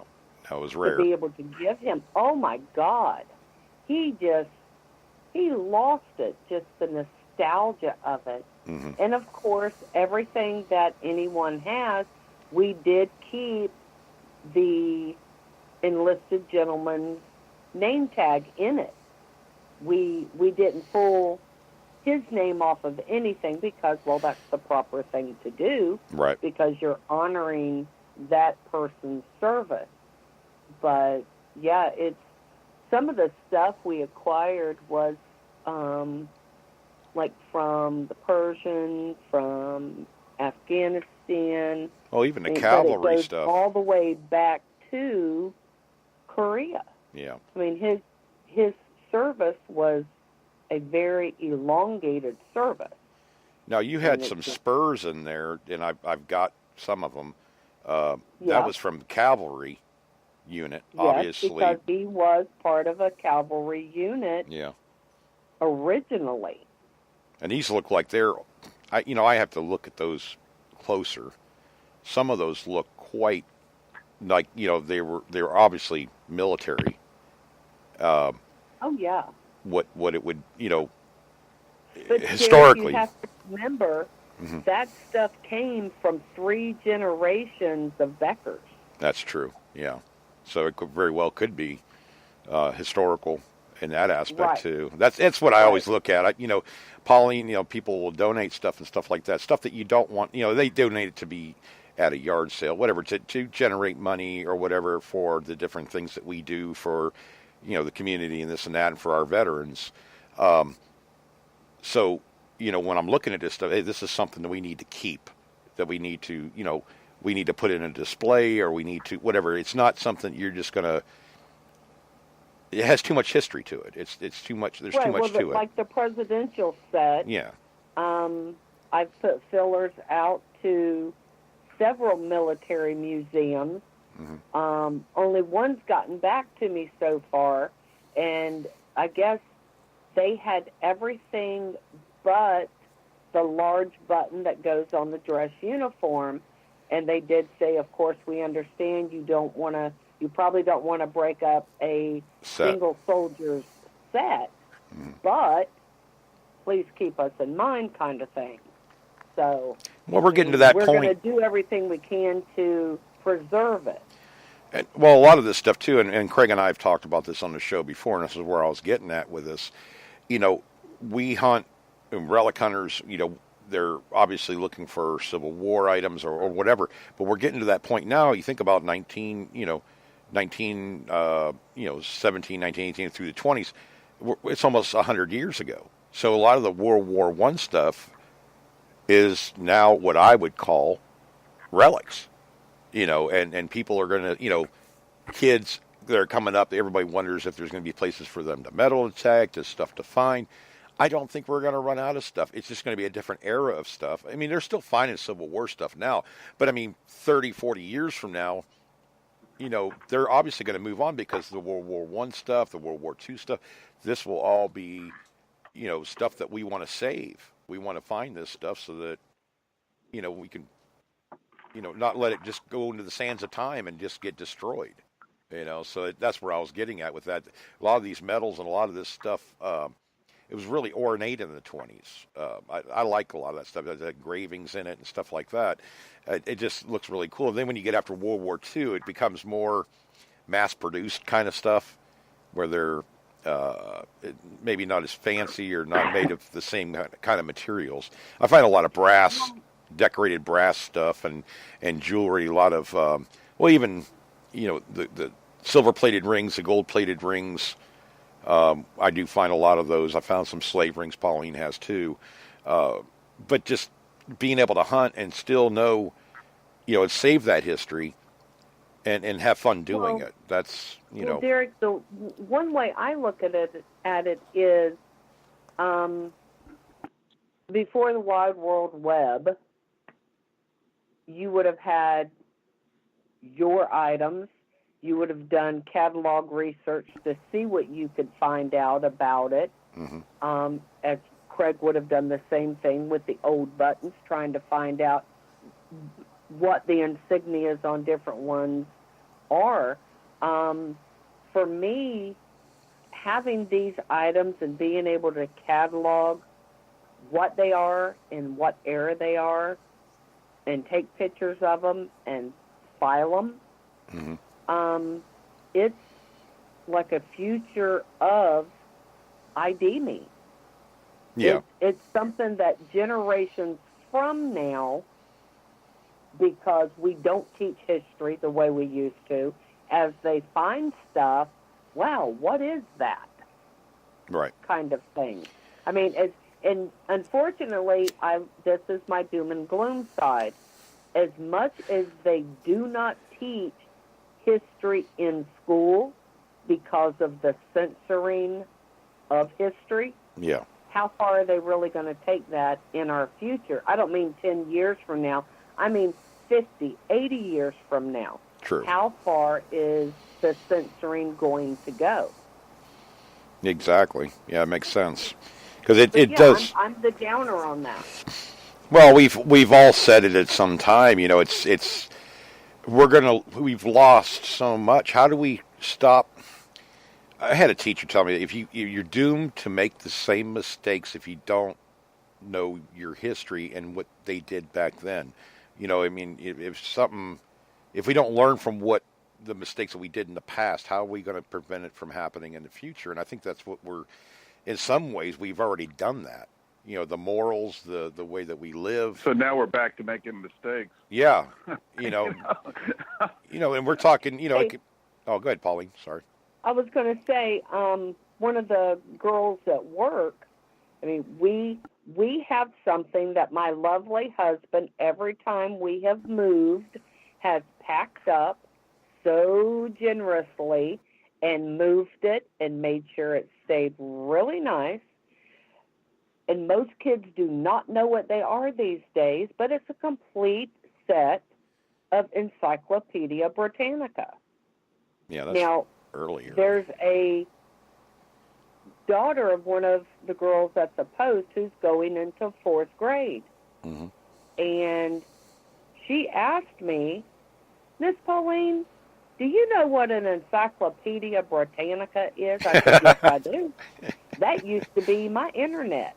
Yeah. She looked at me. She goes, well, I'm having trouble finding a lot of information on the War of 1812. Yeah. I said, what do you mean? And so we went in the office. She pulled it up. She says, this is just run-of-the-mill stuff. How do I find the truth? That's and scary. Bless her heart, I dug them doggone encyclopedias out and took her the 2 books she needed. Let me rewind you on that. Who got the encyclopedias? I had to dig them out. Then you took them to her. Well, but anyways, she ended up with an A for her history report, and they were doing like a history fair, she ended up going to district, and when she won that and went to state, they give her a ribbon for like effort or participation or whatever, and they made a note on her paper that though her information was correct, it needed to be written politically correct. Yeah, that annoyed me a little bit. And that just blew my mind. It's like, come on. It's the way Really? things were. I mean, with the information she had, that was, history changes. They don't want our kids to talk about right. it. They don't want them to know these things. It's not all down to everything. They started doing it back in the 60s when I was in school. Yeah. And it's only because I was interested in history that, I always liked it. I thought it was kind of neat when we moved in their neighborhood, where I, previously lived, and there's a fort right in the field there, and I thought, why is that there? That's crazy. The actual Civil War, outlines of it. And so we always had a lot of people, I told people there's a fort right on this hill. Well, they didn't have any battles here. I said, no, this was, they were protecting D.C. with this fort. There was a ring all around the whole place, and, people don't even know that. Well, it's even... there's trenches that run through people's yards. In fact, right across from where I used to dig at this church, where I found the Episcopal High School button and all kinds of coins, and it was just unbelievable. In fact, Justice Douglas owned the house. He was a Supreme Court justice that was there, and they tore the house down and put a $2 million home in place of it. Yeah. So, well, even, nobody even knew who. Yeah, I said, Justice Douglas lived there, and they go, who? And I said, God, he was a famous, Supreme Court justice. It really Truman makes you wonder who's going to carry the torch of truth. Yeah, that seems to be the big thing. Even on the internet, there's a lot of information there, but sorting through I'm just going to call it so much of it is becoming tainted, saturated because of our modern standards. Can you really believe what they're calling the truth anymore? Because they are rewriting history. It's the warm and fuzzy side of the world, I guess you could say. The sunshine and rainbows. They're not really. They're kind of erasing history or making it so you don't want to hear about it. It's there's a lot of stuff that's still even in the older books, some of the stuff wasn't exactly true. Yeah. There's always politics, and there's always different ways of looking at stuff. And, politics is probably the worst thing there is. Oh, exactly. It gets in the way of everything, and but I don't know. It's so much that my husband and I don't vote together. Yeah. When I was a little kid, when I was about 15, I read the Warren Report, which was, I was kind of upset when I was a kid about, JFK being, assassinated. And I read this Warren Report, and I told my dad, I said, the government killed John F. Kennedy, basically. Right. And he was going, and I told him, about four different things that people didn't like about, Kennedy that could have gotten him killed. And now we know that the government lied, and there wasn't a single shooter. You can actually hear two different guns going off, two different, rifles that were different, and now all of a sudden all this stuff is hidden again.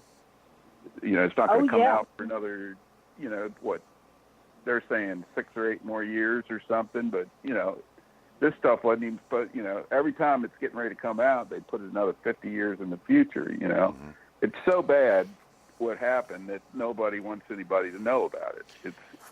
Well, You know, it's like Bob saying Because on the here. crap's still going on. Well, Bob said it, Yeah. on here. He said my kid's teacher asked her where she gets her information from, and she said she watches Fox News with me, and the teacher told her she needs to stop because they're misinforming her. And he said, I'll leave it at that. they call it fake news. Yeah. When they're the ones that do the fake news. Right. You know, fake news is distorting the news and swaying people into a different way of doing things. Yeah. Um, Well, even with I'm conservative, and I don't really, when I was working as a tennis coach and stuff, I didn't, push any conservative views. I just helped the kids out, yeah, and that's what your job is. yeah. But one of the other coaches found out I was conservative, and he basically told me, "You can't say anything about, you can't say anything." And I got, and all of a sudden, a few of the kids were looking at me. They weren't treating me the same, And I figured, this guy was, he worked for a Democratic senator as Right. an aide, was a staffer. He got caught gambling and lost $60,000. Yeah. Oh, God. Fired. Yeah, and had 3 kids, 3 girls, and a wife, and the one girl basically lost her mind in the middle of all this. So, Wait. I didn't even find this out until a couple of years after, I wasn't working there anymore. But, I saw what the public schools do.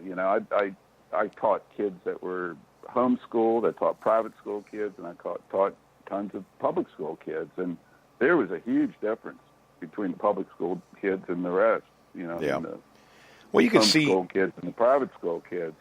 They actually knew history. They actually knew how many states were in the union. The public school kids didn't even know that. Yeah, it's getting pretty. I mean, you can imagine, with the way that all these politics happen and history in general.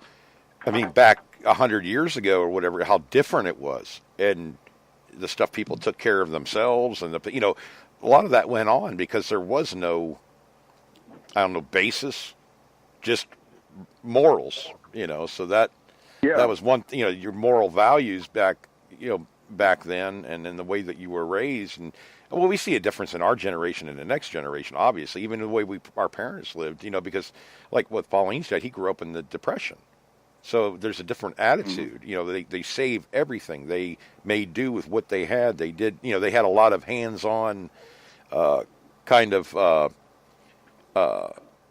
knowledge. And nowadays I get aggravated. Right now, when the internet has changed everything to the point where it's disrupted the old ways of doing stuff. Yeah. You can see it. A lot of stuff's falling apart because you have instant information at your hands. What's also everybody's connected all over the whole world now, and it's not. You can't hide stuff like you used to. It's instant news. But you got to have a filter too. Right. But, nobody knows that's my problem. all this stuff it's going to do. Because it's disrupted TV, it's disrupted everything. Now the internet has become so important that it almost takes over your life. Yeah. Whereas, before you were fed this stuff through, a newspaper or a magazine. Or from family or whatever. Now we got all kinds of different things and, different, political perspectives on every stuff, every subject there is. Well, we've pretty much turned into a. You even see it, we even see it in archaeology and stuff. Yeah. They cheat and they do all kinds of weird stuff, and I don't know. It's just there seems to be like a half. I always try to say this too. When we talk about archaeology and stuff, and there's a lot of them. I'd say 80% of them that really.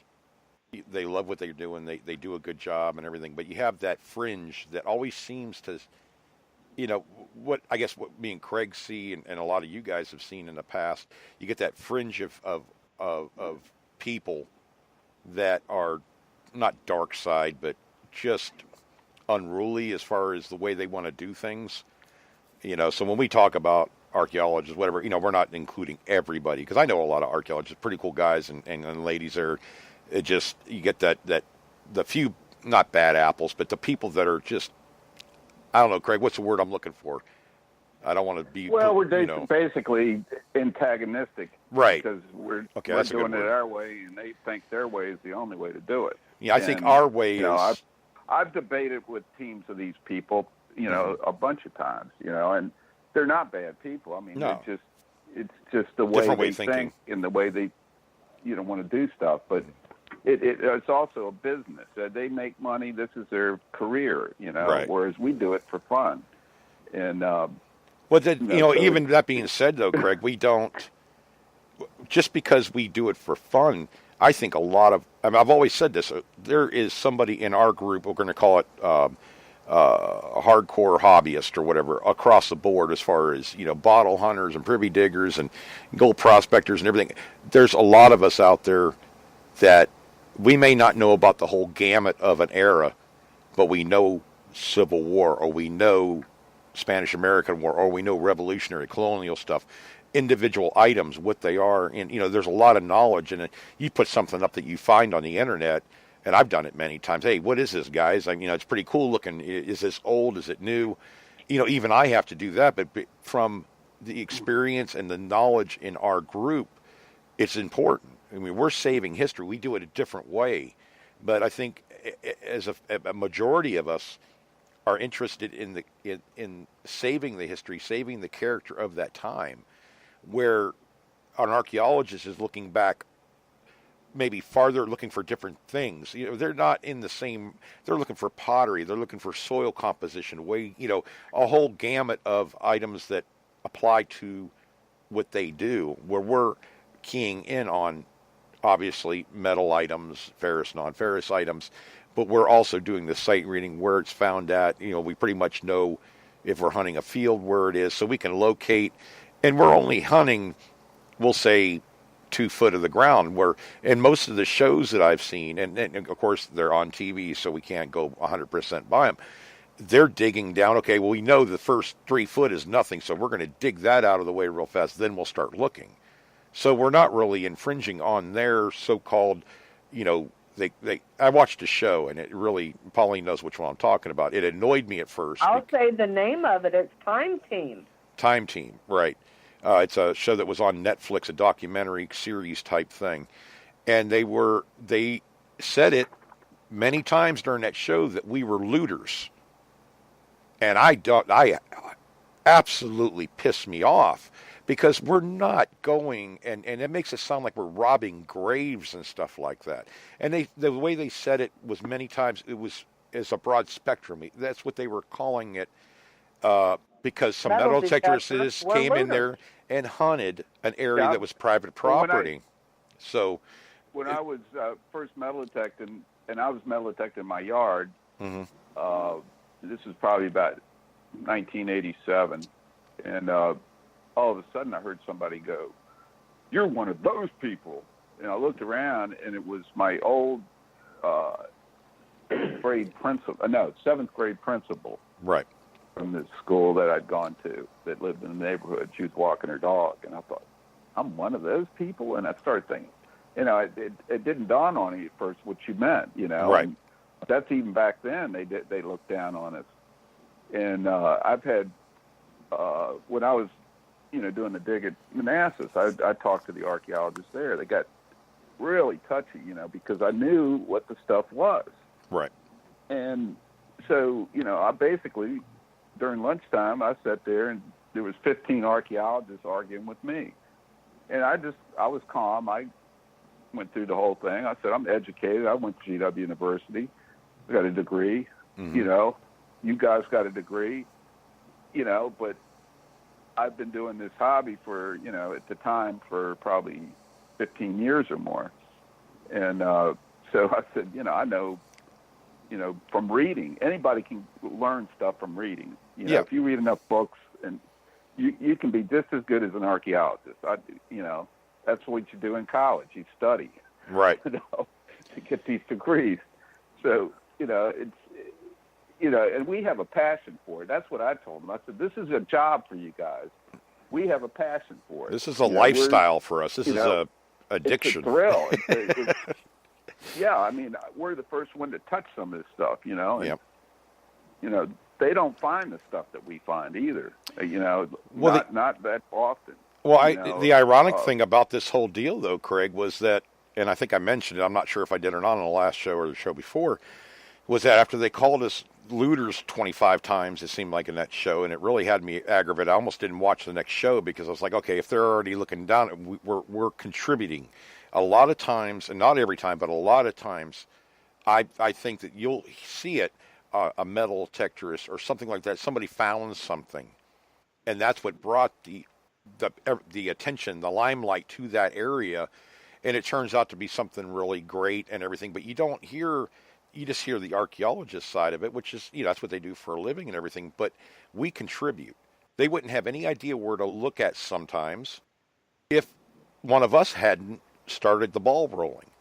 A lot, and I would always, it's like they found 2 artifacts, 2 3-ring bullets out of 500 test holes that they dug.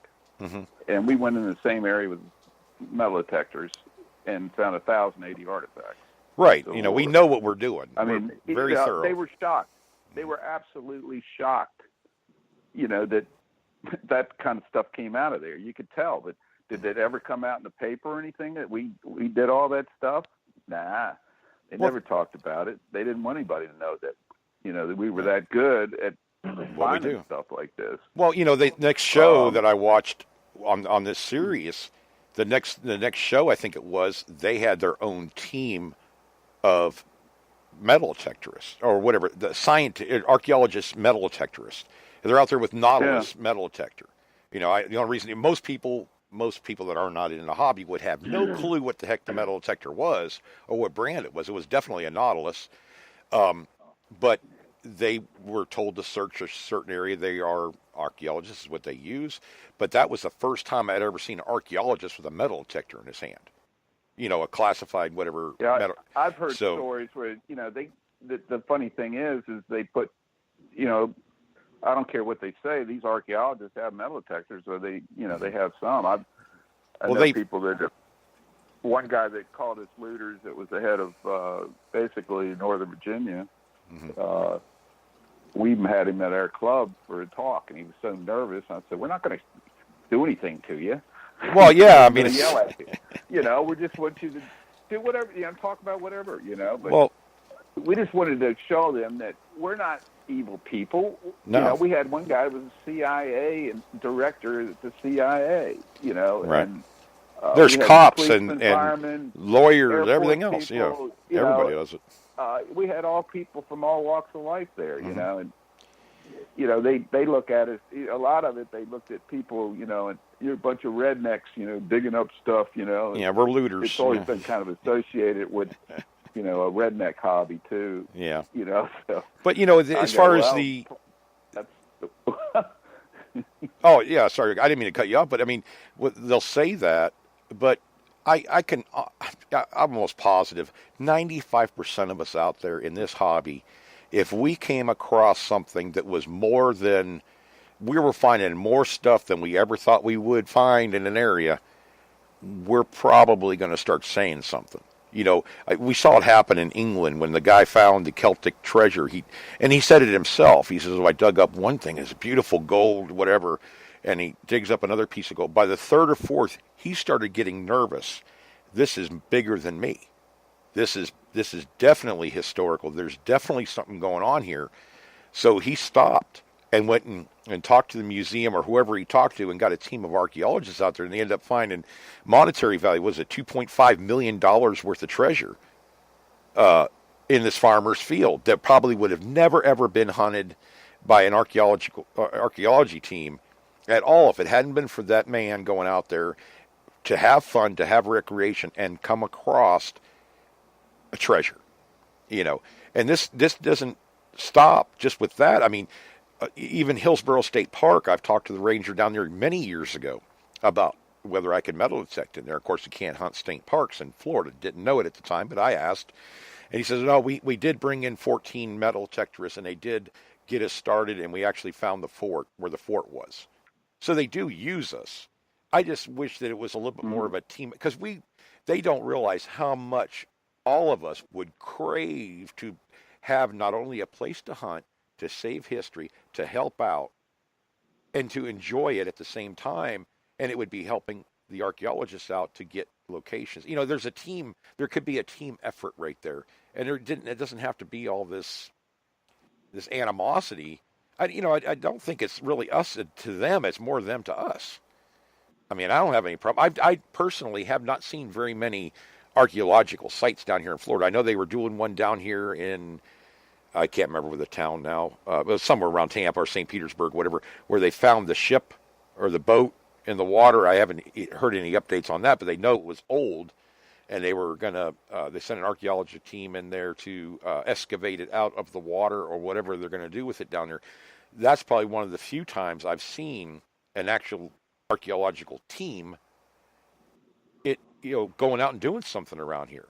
I've not seen anywhere in this county. Maybe I'm wrong, but about a mile from my house right now, there's a Belgrove's mansion that I think it was from the late 1700s, maybe early 1800s. Then James Madison, it was his home, and that somebody had read diaries or something and found that there was several cemeteries, but they figured that there had to have been one for the earliest people, and it wasn't.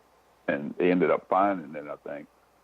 But they just bought a whole bunch more land on this one road, and they got a big area dug out, and there's like about 15 archaeologists. We saw them the other day, and they all had little hand spades in their hands. And they, that's just basically scraping the dirt. Yeah, they do it a different way than we do, obviously. I mean, and I think it's Relics Radio's on chat here. I think it's either Seven or Jeff. He said he's worked with a couple archaeologists in Kentucky, and both were great. Had both great relationship with them. That's awesome. I mean, because that does, that's I think the general thought of our side of it. We want to work with them. I'd love to be involved in some kind of, hey, we think there might be something out here. Go out here and see what you find. Mark it, something, so that we have an idea of where to start doing their test holes and this and that. It always made sense to me to do that. Even some of the other shows, the documentaries I watched, especially about the Vikings, when they found evidence in Canada or one of the islands around that, they were out there with what they call a magnetometer. It looked like, to be honest with you, a 2-inch piece of PVC pipe, but obviously it's electronical. But that's what they were using to find iron bits or whatever from a settlement they believed to be Viking, and they were using this thing. And I thought to myself right off the bat, if you're looking for a blacksmith or a iron, to show that they had a blacksmith there, wouldn't it make sense to use a metal detector? I mean, really. I mean, even a pulse induction, something to give you the area. Obviously, if you have more activity in this area than anywhere else, it's probably going to be where the blacksmith was, where he did his work, because there's going to be pieces of metal everywhere.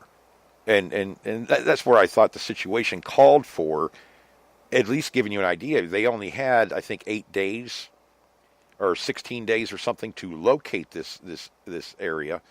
Why not? Hey, you cut down your time a little bit, at least give you, so you can get your job done to find the history you need to. Use the detectorists to come in here. We know our stuff. That's what we do. Put it in all metal, mark everything, and then they have a head start, instead of having to spend 10 days just looking for a spot to dig or whatever, finding by doing the test holes and this and that and the other thing. Well, that's what we did at Manassas at the battlefield. Right. They basically, one guy had gone in with a metal detector and all metal, and just they put a stake every signal. Right. And the trouble was, is we started digging, and there was all these nail signals. And after about 10 nails that were all round-headed, I told him, this is ridiculous. Why are we digging out these nails? Let me get a good target. Yeah, and, mark it. Yeah. Something that I know is not a nail. And they were like, oh, no, these nails. I said, no, look, they're not period nails. They're probably from the 1920s or even earlier. Right. I mean, even later. But,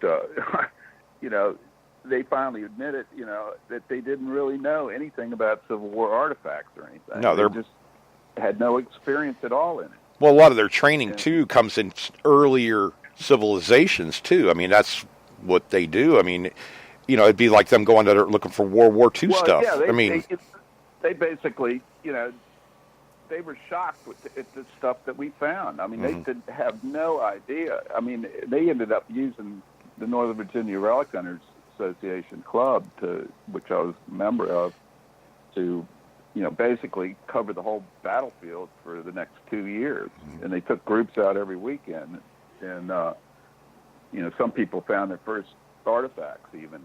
And they found two things about the first, I think it was Second Manassas, that weren't in the history books. They were wrong, Yeah.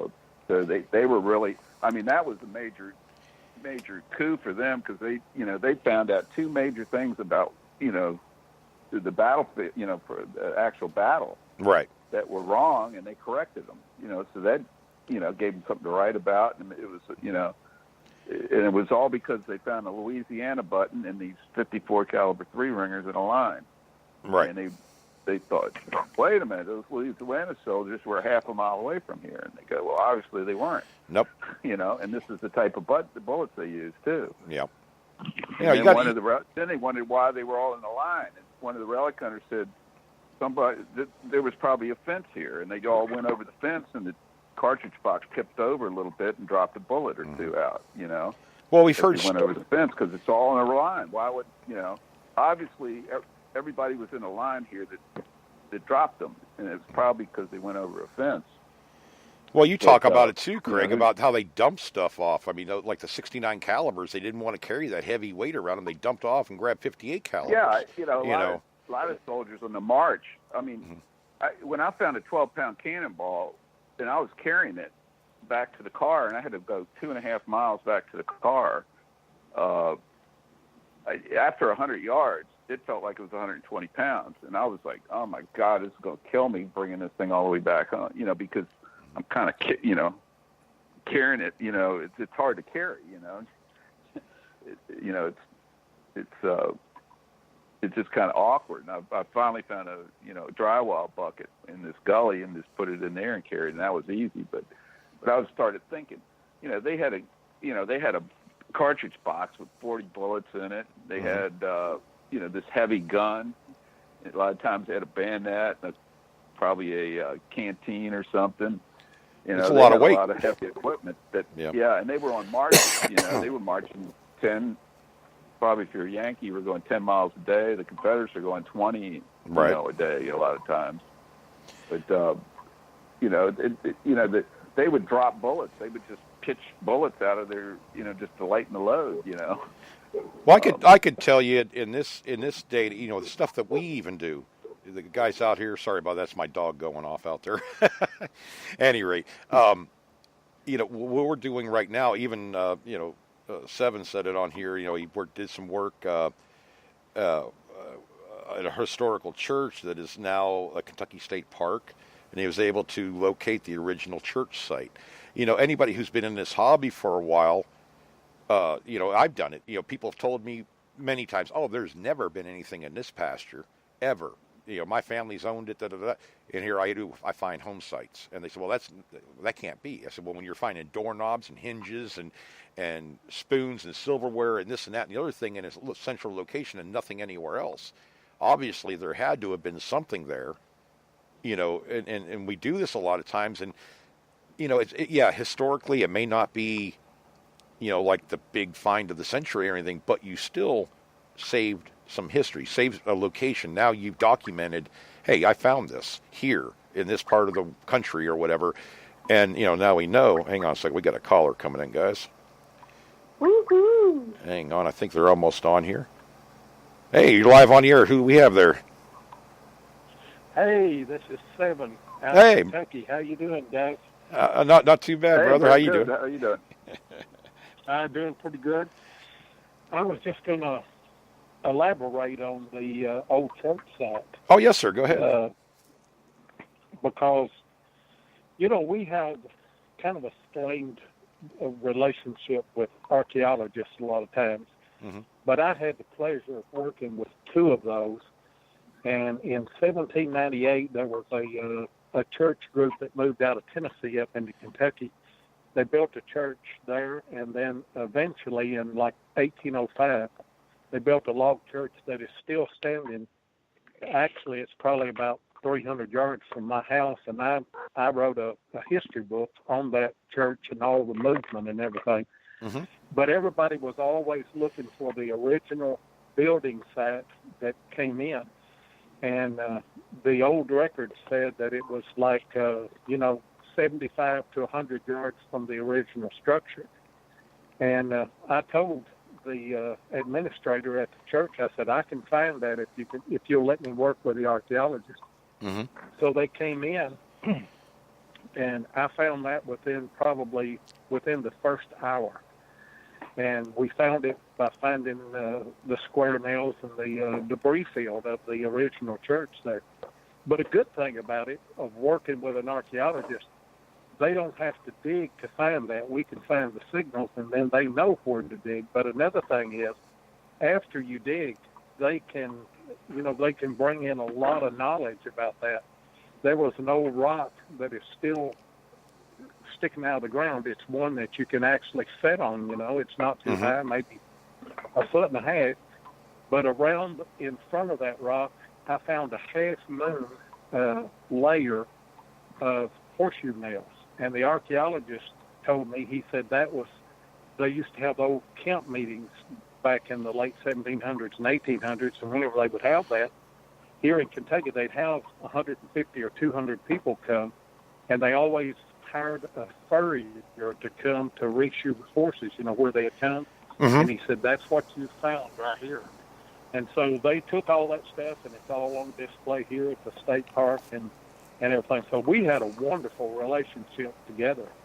I think it's, Seven, I think, you've been in the hobby a long time too. I mean, I think on a whole, the metal detectorists, hobbyists, whatever, relic hunters, I think it's pretty open. We wouldn't mind working with a lot of these guys if they would have us. Usually what I have found, and Craig has definitely found, because he's in Virginia, around Alexandria. Of course, it's a different realm of history as far as the archaeologists go around there. He deals a lot more.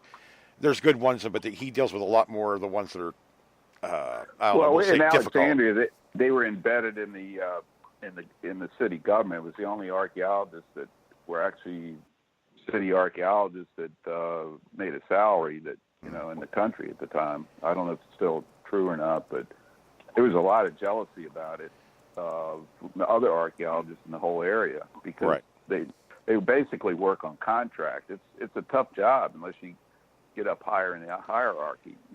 Well, what I was getting at, Craig, though, with like you and Seven, though, you guys have seen a lot of this stuff, but as a whole, I think, we're more than willing to work with these. We'd love to, only because it gives us a chance to apply our trade, and have fun doing it and stuff.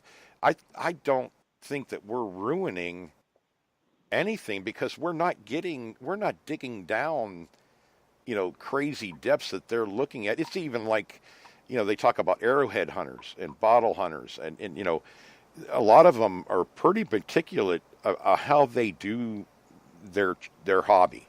They're pretty thorough. I've watched a lot of videos recently, because I've been getting in more into the Indian artifact area of their hobby, and how they excavated it out and stuff like that. I mean, I don't know. I just, it seems like the archaeologists hate that even worse, almost. Well, yeah, they do here in Florida. Yeah.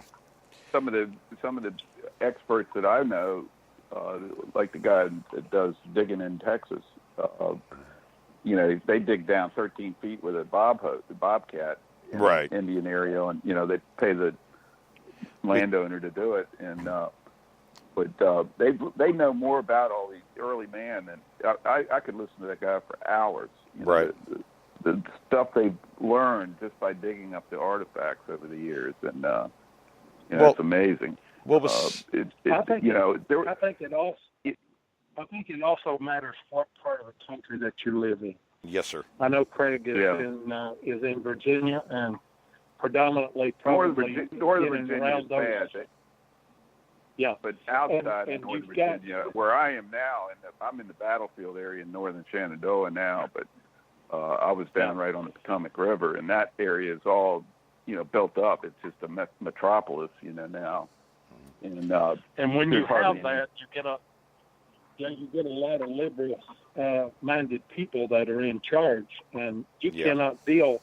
I hate to say it, but you cannot deal with liberal minded people. No. I'm in southern Kentucky, and it's basically all conservative minded people, and they're a completely different lot of people to deal with. Yeah, that's the way it is up here. One of the Civil War battle sites that I worked is about a mile from my house, and it's the first battle that John Hunt Morgan had in his first raid in Kentucky. And whenever I started it, every bullet, every button, every plate, everything that I dug, I GPS marked it and logged it. And then I worked with an archaeologist after I had dug 500 or 600 relics.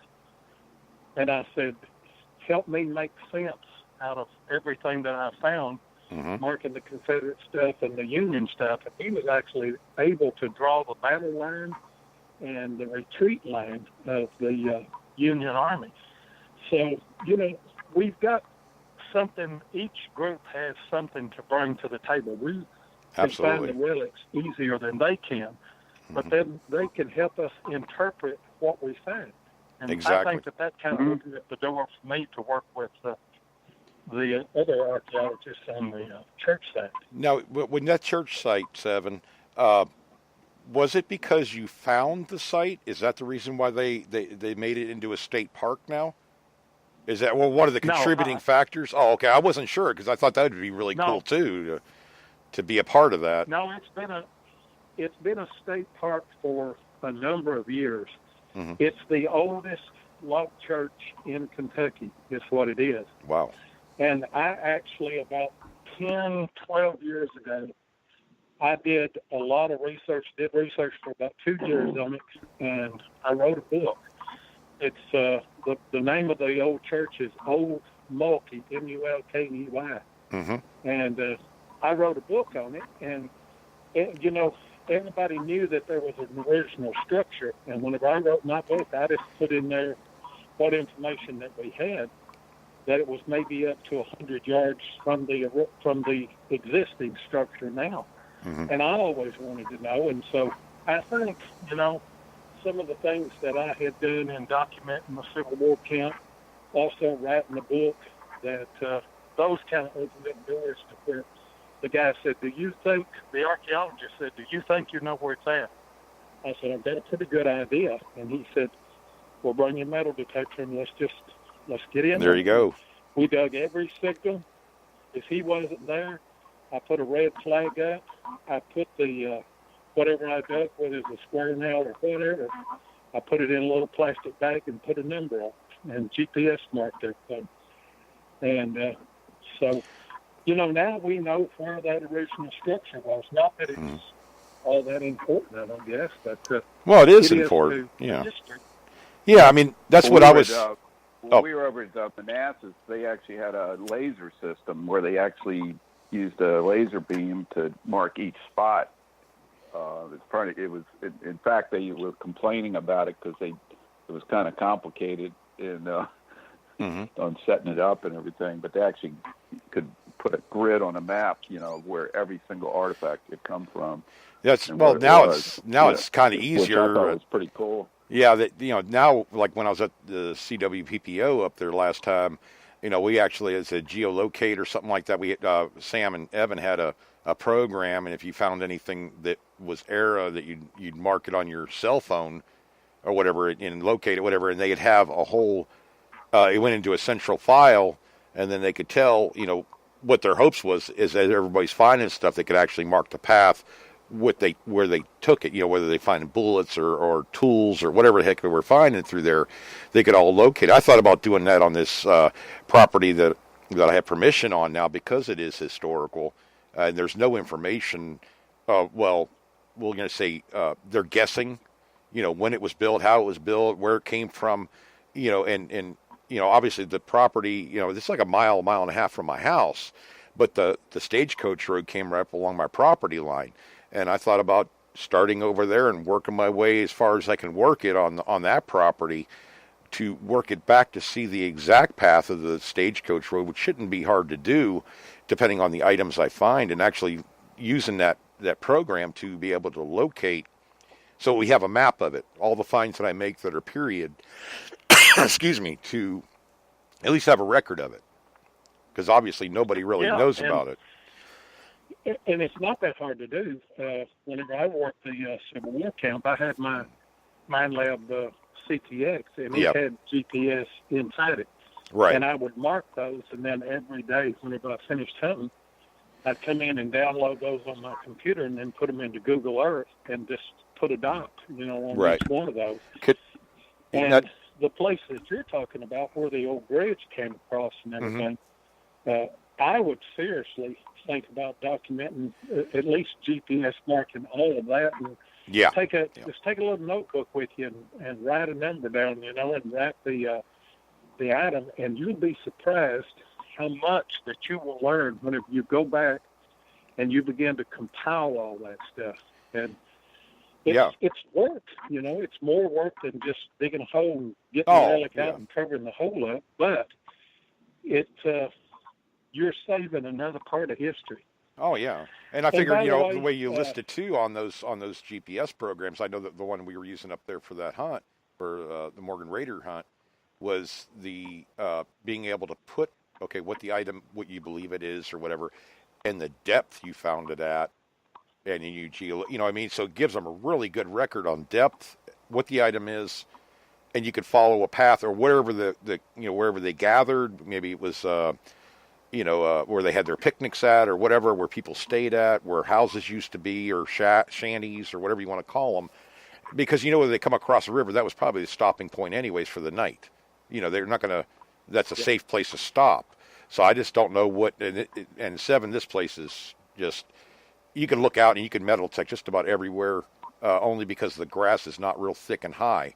It's just pretty low. So, you're looking at this huge fall. This one parcel is 450 acres.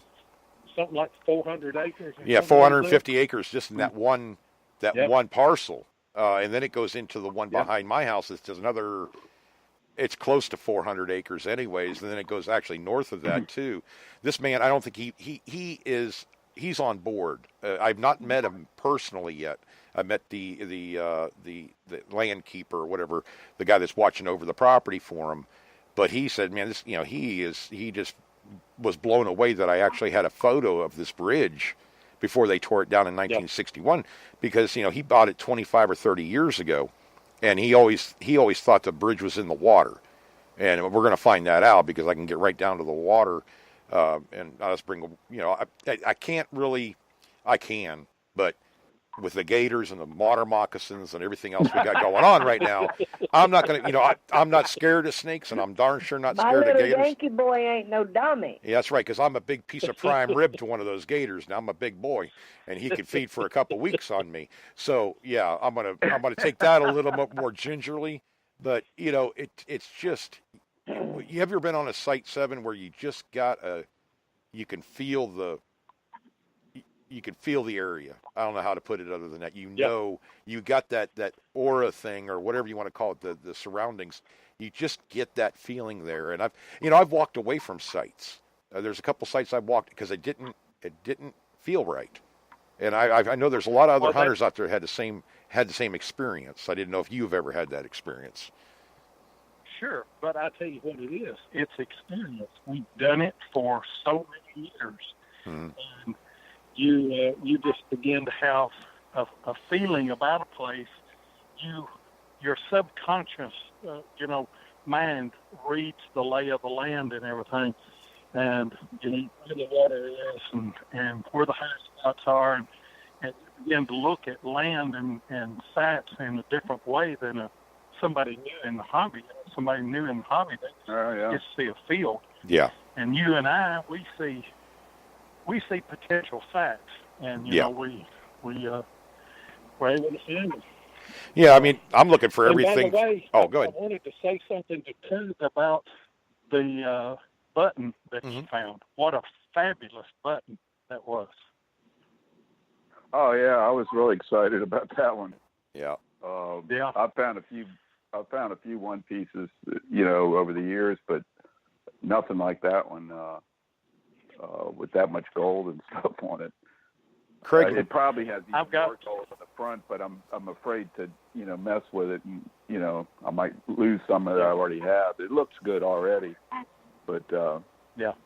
I It's I great. got a I don't know if you heard, but I got a wreath to a sash buckle the other day. Yeah, I heard So you I haven't talking found about the it. tongue yet. So it'd be kind of neat if I found the tongue. Craig finds some awesome stuff. He just, stuff with a lot of character. We talk about it on this show, where we find a coin with a hole in it that was holed out. A coin collector, it's nothing to them. It's a piece of junk to them. With us, it's the character of the item that you're finding. If it's hold, it was hold for a reason or whatever. And that's what it always, the patina on an item or whatever, that really gets the juices flowing, so to speak. You found something really old. You're the first person to put your hands on it, but it also tells the story of the area too. So you start looking for more stuff. And Craig, when he got that place up there, he's still making great. He found 2 breastplates in his yard.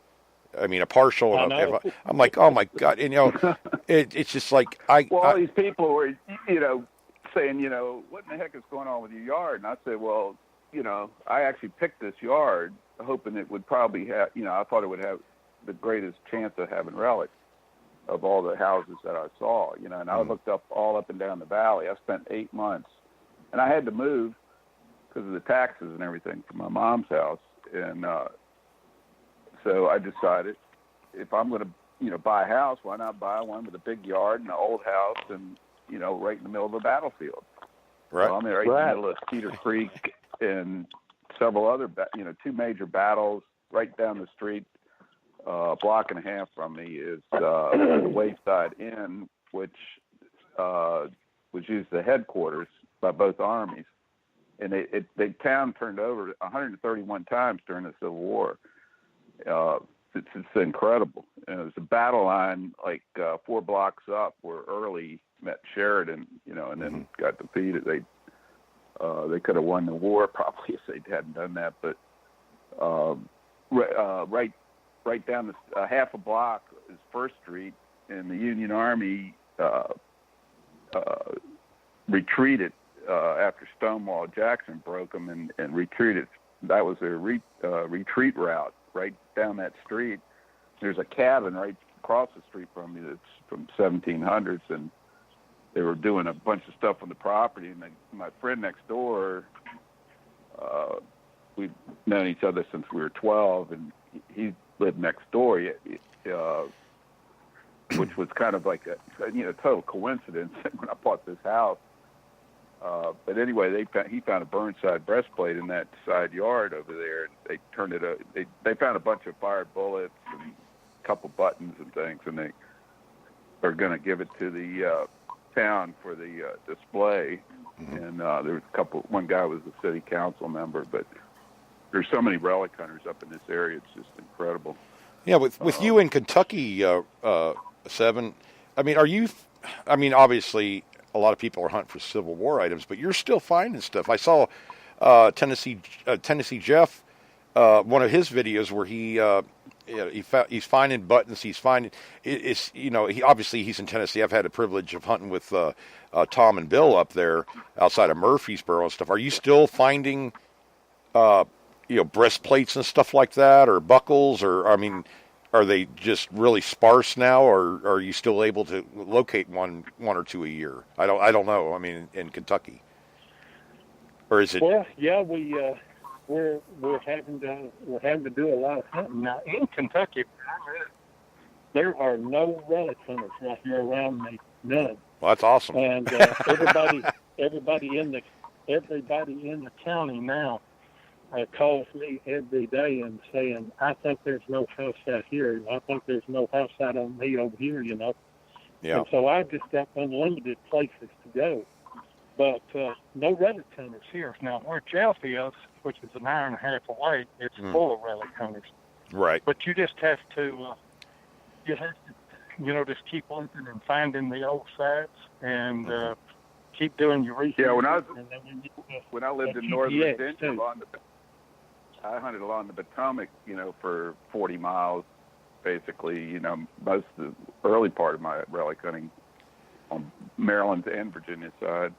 Mm-hmm. But, those places have been hunted, hard. They started hunting in the 60s, actually, with mine detectors. Yeah, the 18-pound things or whatever they were. Yeah, most of the areas I remember those were, days. we'd go out in the woods, and it was just developer land, and nobody cared about trespassing and all that stuff back then. Mm-hmm. And I'd see guys all the time in the woods, and I met some of the legends of metal detecting, over the years, out, and we'd sit there and start talking, and we wouldn't even be relic hunting. We'd just be sitting there talking for an hour, which to me was great because you'd find out all kinds of information, and I would always try to ask guys, hey, got any hammered spots you want to let me get to? Yeah, no kidding. Tell me about. That's a but good. It got so where I started finding all these good stuff out of their hammered spots, so they stopped telling me. Yeah, I was going to say, Seven. I said, my heart bleeds for you, brother. I feel so bad that people call you up and say, hey, come out here and hunt. Because I wish I had that problem down here. These spots, I know where spots are. I know there's major history to be found, but it's just so hard to get permission to hunt on them because of the old, and I can't blame them. I mean, they're old school tradition, old school. They don't want people trespassing. They don't. You have to get to know people, and once they trust you, and they know that you're not out to, whatever. They got this idea. A lot of people have this idea. Oh, if you find treasure, you're not going to, you're going to rip us off and this and that. There's that dark side to it. And I think now people are starting to understand. Hey, we want to find it. I've told many people, I've hunted their property. Hey, if I find anything that deals with your home or the period, that you would want, I'll give it to you. I just want to find it. I want to get a photo. I want to get a video. I want to have the experience of finding it. And I think that's a way a lot of us are doing. Finding something that I've never found before. Right. I have plenty of common things. I got so many bullets and round balls and stuff, eagle buttons. I think I don't care about those that much. If somebody wants all that, that's fine. Craig probably has I'd 2,000 pounds of bullets there, Seven. So he saves every bullet, everything he's ever found. Craig saves. I've seen it. I do too. Yeah, I do too. I never sold anything. I don't sell anything, I never have. And most relics. Oh, you guys are killing each other. Hang on. Seven, go ahead. I said we have to develop a relationship with the public. And the way that I've done that is all of my Civil War stuff related to the Battle of Tompkinsville is the town that I live in. I have documented all that. I've made up displays, and I put them in our local museum, which is a really small museum. Mm-hmm. But then I also go there and speak, and then I have the fortune of going to every school in our county every year, taking Civil War bullets and relics and telling the story of the battles in our town. And I'm going to do that until I die, because when we quit doing that, then they're going to quit teaching that. Exactly. And we want these kids to know the truth, and we want them to hold, just to see their face and to say, that bullet that Americans were shooting at Americans, Yeah. And the opportunity to just talk about the Civil War and all of the things. It wasn't all about slavery. I mean, that was a part of it, but that wasn't all of it. Mm-hmm. But I have the opportunity to let them see that side of it and see everybody in the community know that. And so they get excited about it, and then they say, come that thing over here, Right. I mean, it's educating. I was telling Craig the other day, that my wife works with a girl there. She has a couple kids, and they've been hounding her. I got to get it. It's been raining so much down here, but they're, I think, 8 and 12, and they've already asked me, "Are you going to bring the metal detector over soon?" And I'm going to take one of these quests over there, let them play. and use it. But even their mom said, "This is good. I haven't seen my kids get excited about history or finding stuff. To them, it's finding treasure. You know what I mean? Yeah. But that's how and I'm creating two little monsters. I know they're going to be addicted to metal detecting before they graduate high school. I'm sure because this is the kind of mentality. But they're so smart. That's one thing I got to say about a lot of these kids now. So book smart, which is a good thing in a way. But the street smart or the real world smarts is what they need to so they can live their life good. You know, what I mean, they got to know what happened in the past so that they, as a generation, don't make the same. Exactly, and that's what you're doing by helping those kids out. Yeah, by helping out those kids in your town. Hey, that's awesome, brother. That's a good deal. I mean, you're. And you and I remember back when we went to school, history was boring, but history to these kids here, especially the Civil War history and colonial history, we've got a few colonial sites here. Yep. When they hold a relic in their hand, history comes alive in your community, in your backyard. And that makes a difference, and those kids are more interested in history now. And that's the key to the next generation. Learn the history so you don't make the same mistake again. And you're putting something in their hands, like you said. That here's a Civil War bullet from 1860 or whatever. Doing that kind of shocks people because they don't realize how heavy those bullets were. And it gives you. I do that all the time. I just drop a bullet in somebody's hand. When I'm talking about.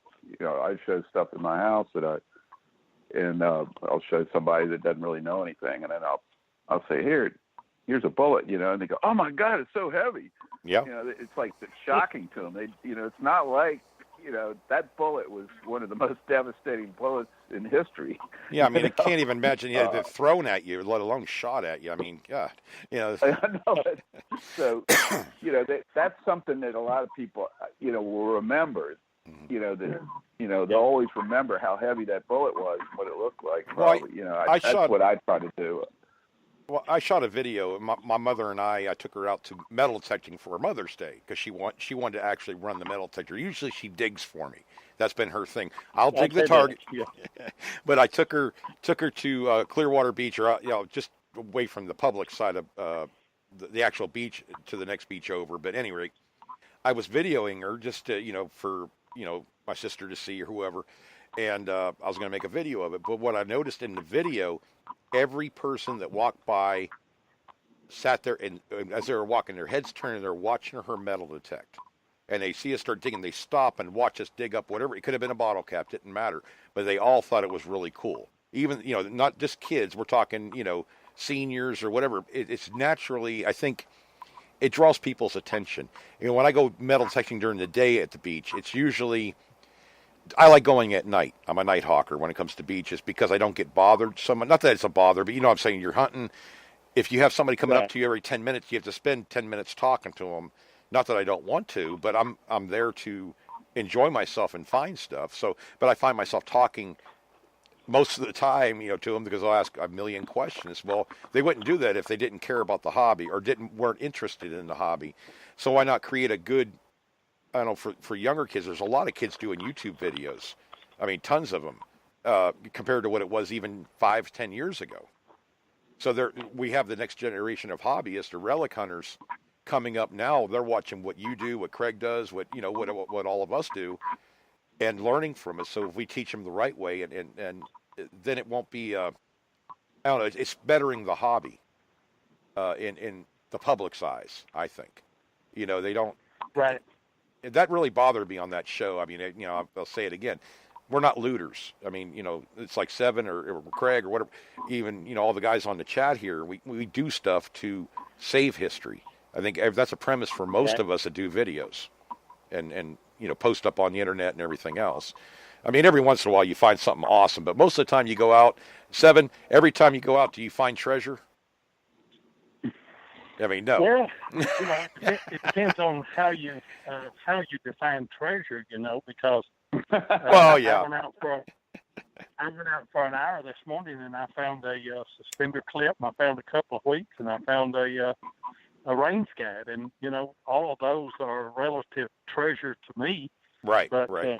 Well, you don't. I don't find a lot of coins, but generally whenever I find one, it's a real or it's cat dust or something like that because of the sites that we hunt. But no, Right. I mean, there's a lot of days if I go out that I may shoot one clip, and that's it.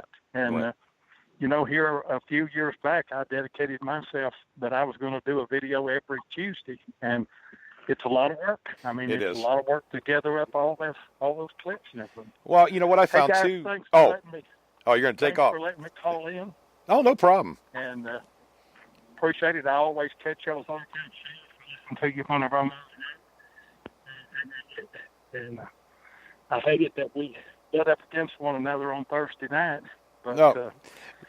That's all right, brother. That's like I said, we all run different formats and everything, and they always can catch our replays and, on the archives and stuff. So it's all good. We're all, there's like 5 or 6 different metal detecting shows on Spreaker as it is now, and probably more coming. But I mean, it's a good information, and that's what I found. That people love to download the shows no matter what they are. I mean, there's so many different formats on Spreaker. It's not funny, but it's all good.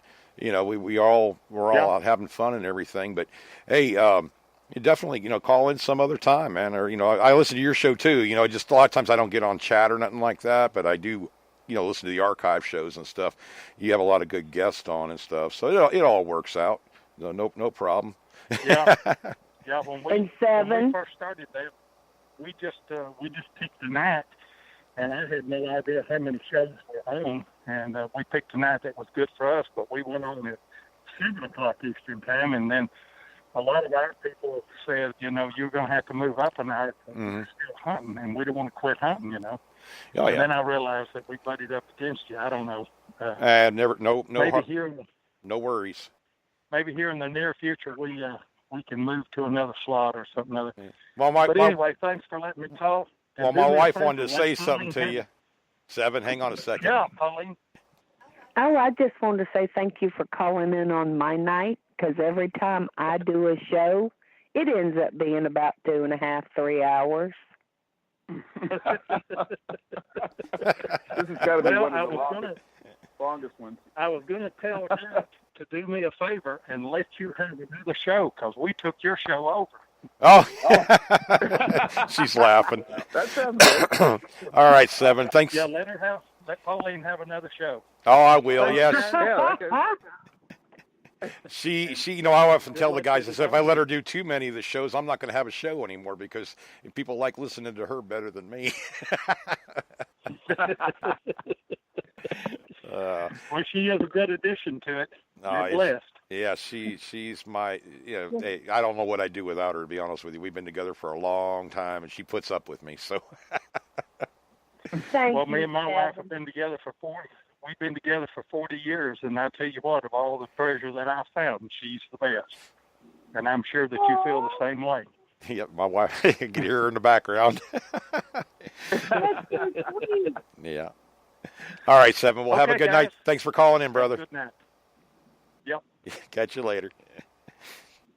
Yeah, that Craig, it's everybody in the hobby, and they listen to the shows and stuff, and it's like the Relic Roundup on Mondays. You have All Metal Mode. You have a History Seeker on Tuesdays, and Beyond Sight and Sound with Josh Kimmel on Wednesdays, and us and Relics Radio on Thursdays and Saturday nights for us.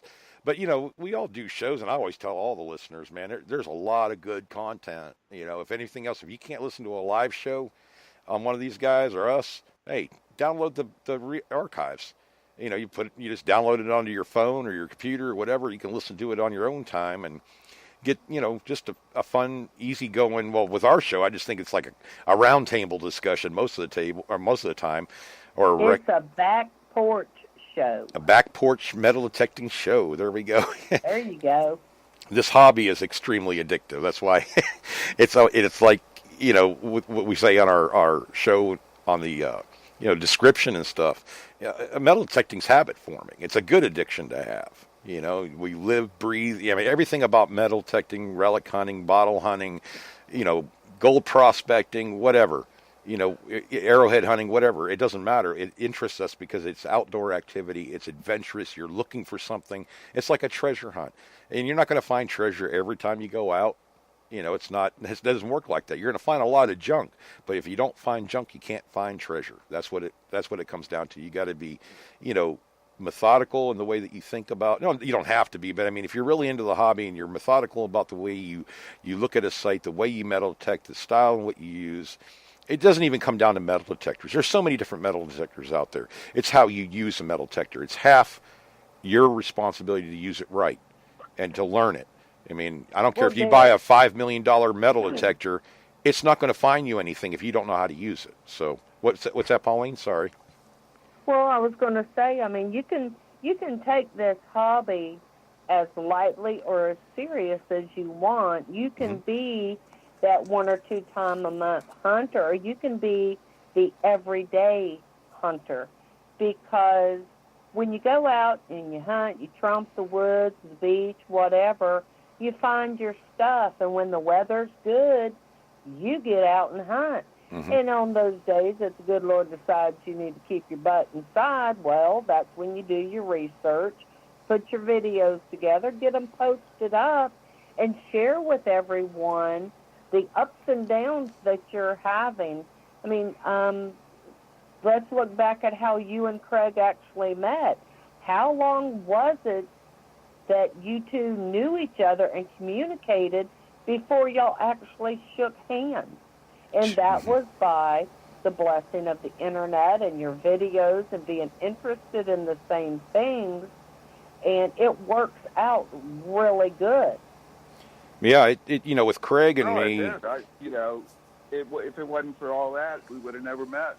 I mean, I consider Craig Yeah. one of my best friends. I mean, you know, Craig has stuck with me, and I've stuck with him through all this stuff. We met in 2012 because we bought the same kind of metal detector. Within 2 months, we were partners in a forum, then on to authorized distributorship. We, you know, hunted together. We never even met. We never even shook hands for 2 years. I think it was 2 years, right, Craig? 2015. Yeah, at least. 3 years before we actually met face to face and shook hands. But I felt like I knew Craig because we talked so much on the internet and Facebook and YouTube and all this stuff. So yeah, you can make friends on the internet. There's some people that say you can't. There's a lot of guys on this chat right now that I consider really good friends. Bill Marsh is one of them. Brandon Stewart, Barbara. You know, I mean, I can go down the list right here because these people are all like-minded and they all believe in the same kind of stuff when it comes to metal detecting. I almost have too many friends. It's hard to keep up with all of them. You know. Oh, it is. It is. And but guys. Yeah, Pauline.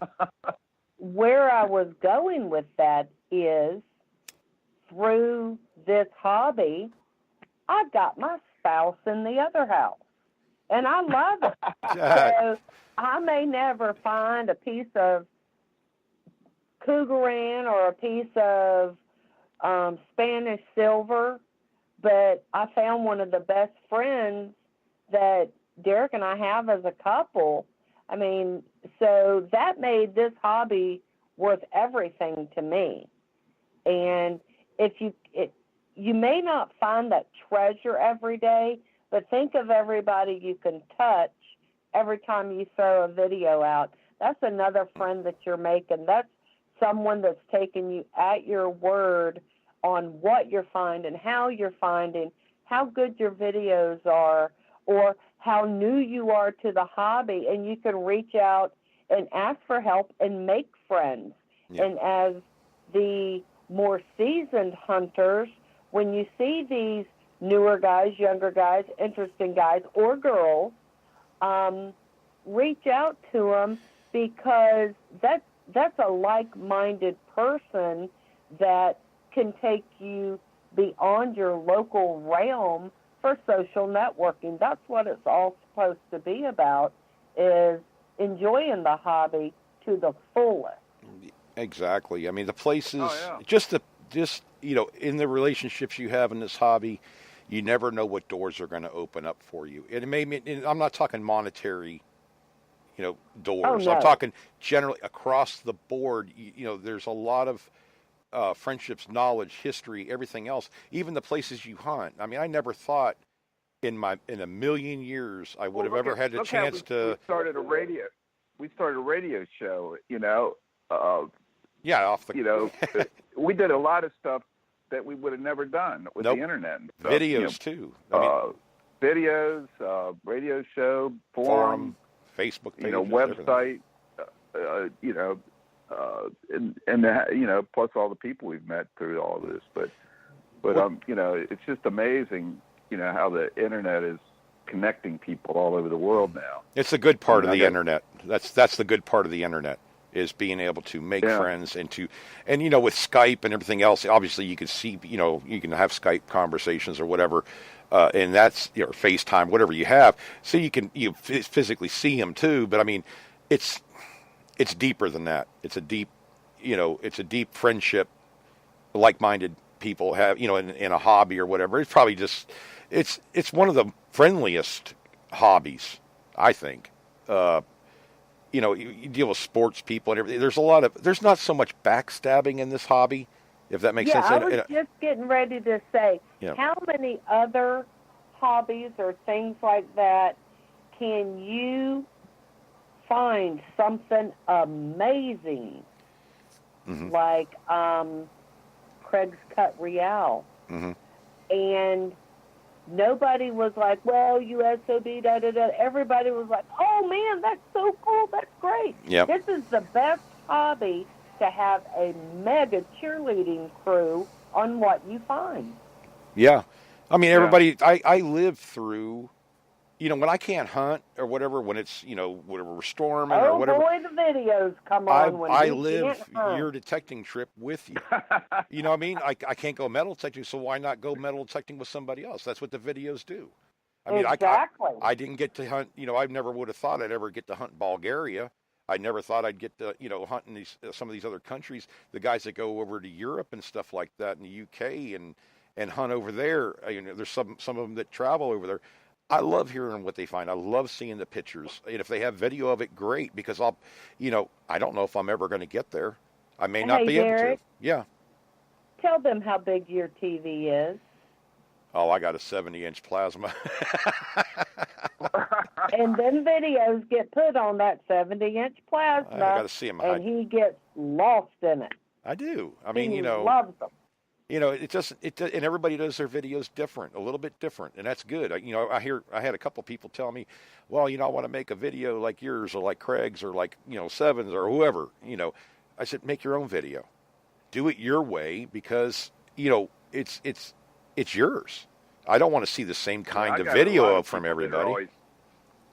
People always ask me, you know, what they should do, and I said, basically, you know, everybody starts out new. You know, try different things. You know, look at other people's videos and maybe borrow some things, but try to do your own thing. Live, and come up with your own style. It comes down to that goes back to being true to yourself. Period. Right.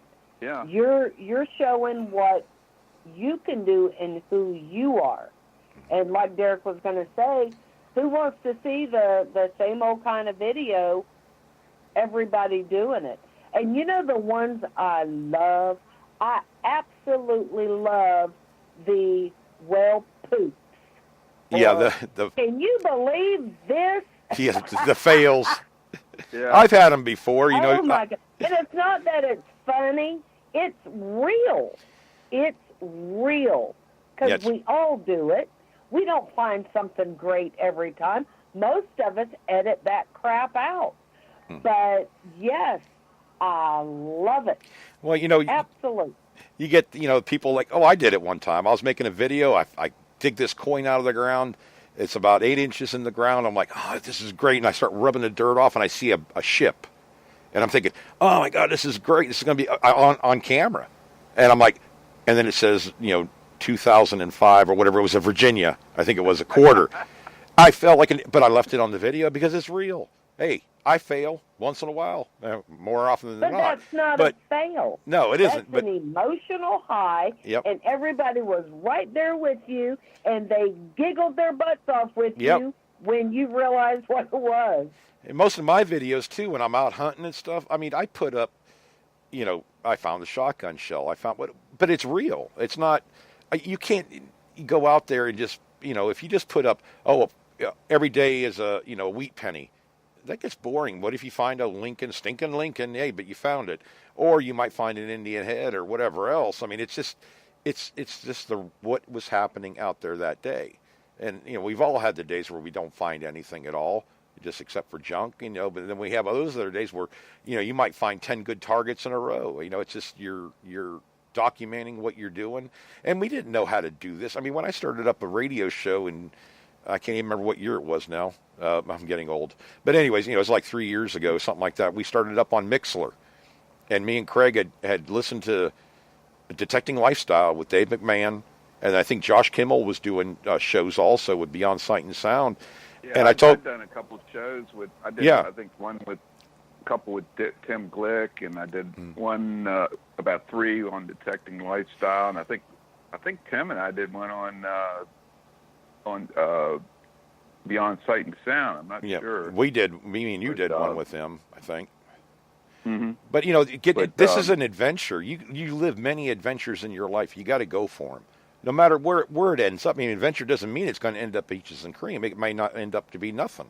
But if you don't take the chance, you're going to look back on it when you're 90 years old and I should have done this and I should have. I never wanted to live like that. I want to take the initiative to chase adventure when I can, and to have that memory, and that's where the show started. And I told Craig when it first started up, we're going to have fun doing this. And when we stop having fun, we won't do it anymore. When it stops being fun, whatever, it stops being, progressive, I guess you could say, we won't do it anymore. But it's been fun for how long? I don't see it stopping, because we enjoy. This is a chance for us to sit down.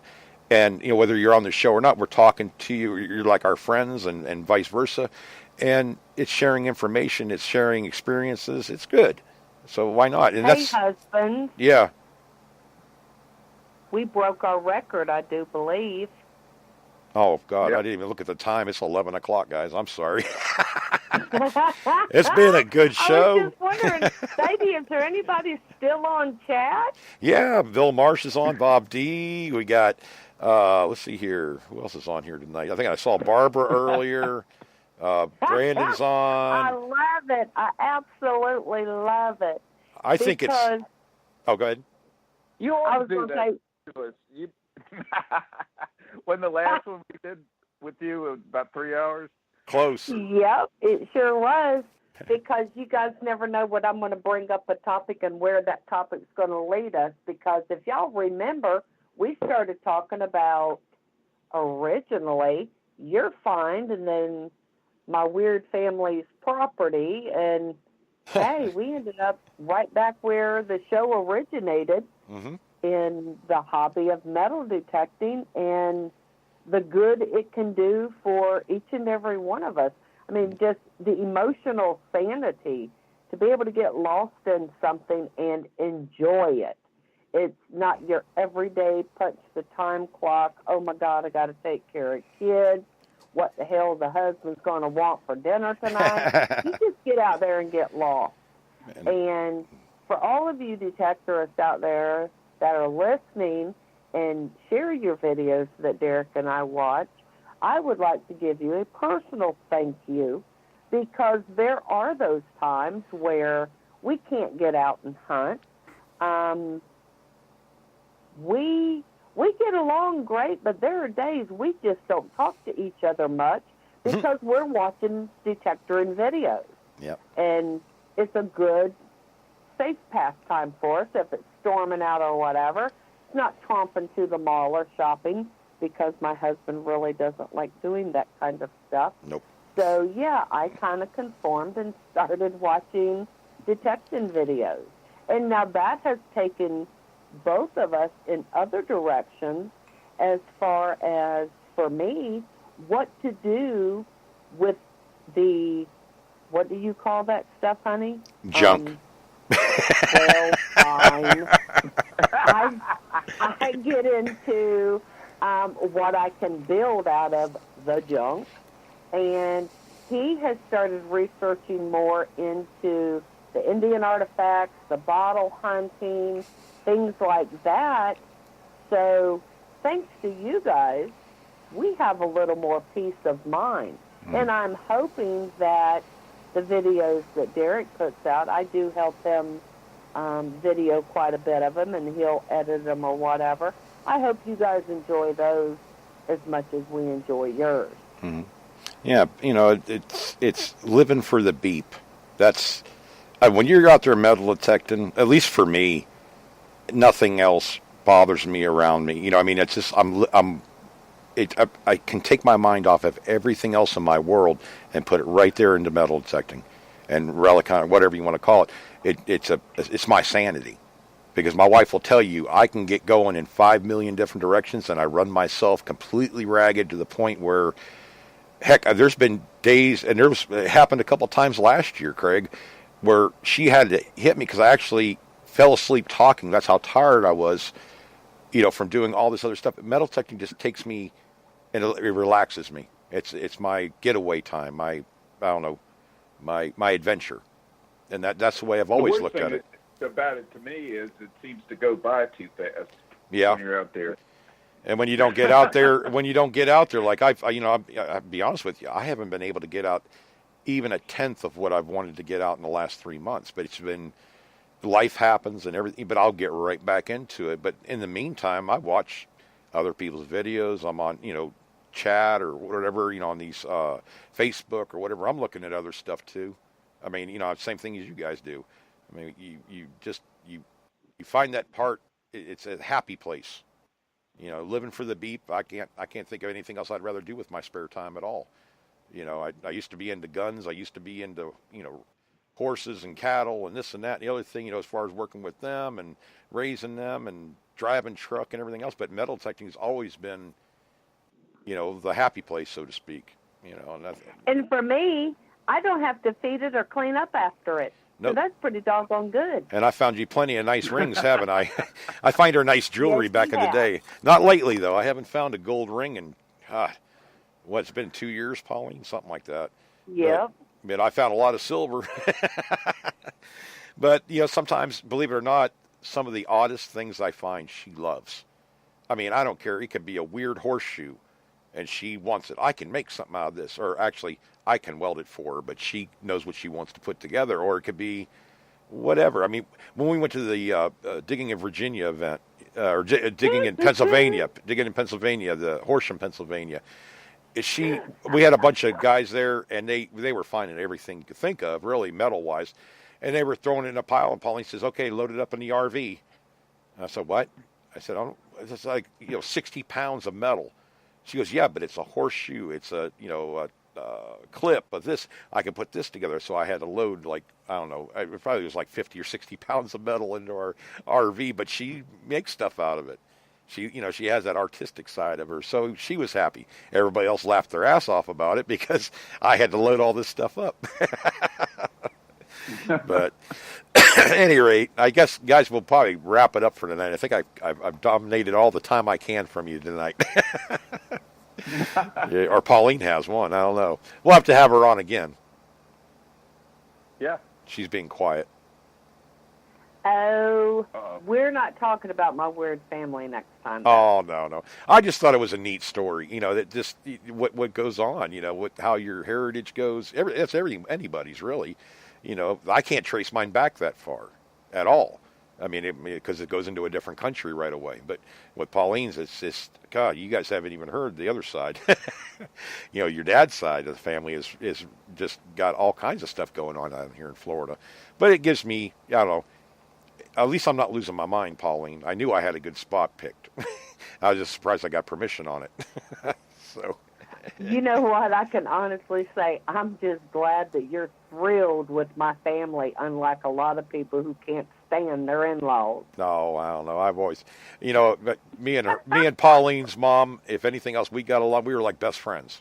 She'd go out looking for shells on the beach, and I'd be metal detected. And that's what, we'd go, well, a couple of times we took off for, a whole week and got one of those fancy, whatever, kitchen, everything else in the hotel room. And that's what she'd go out there shell hunting. I'd go out metal detecting, and we hung out and talked or whatever. It was great, but I'm glad I had that kind of relationship with my in-laws too. A lot of guys don't. So, But at any rate, probably wrap it up tonight, guys. How's that sound? Well, that's about the third time you said that. I know. I'm gonna go. Fine, see you. Bye. I don't want to do it anymore. No. So are you sure? Yeah, I'm sure. I need to get off of here.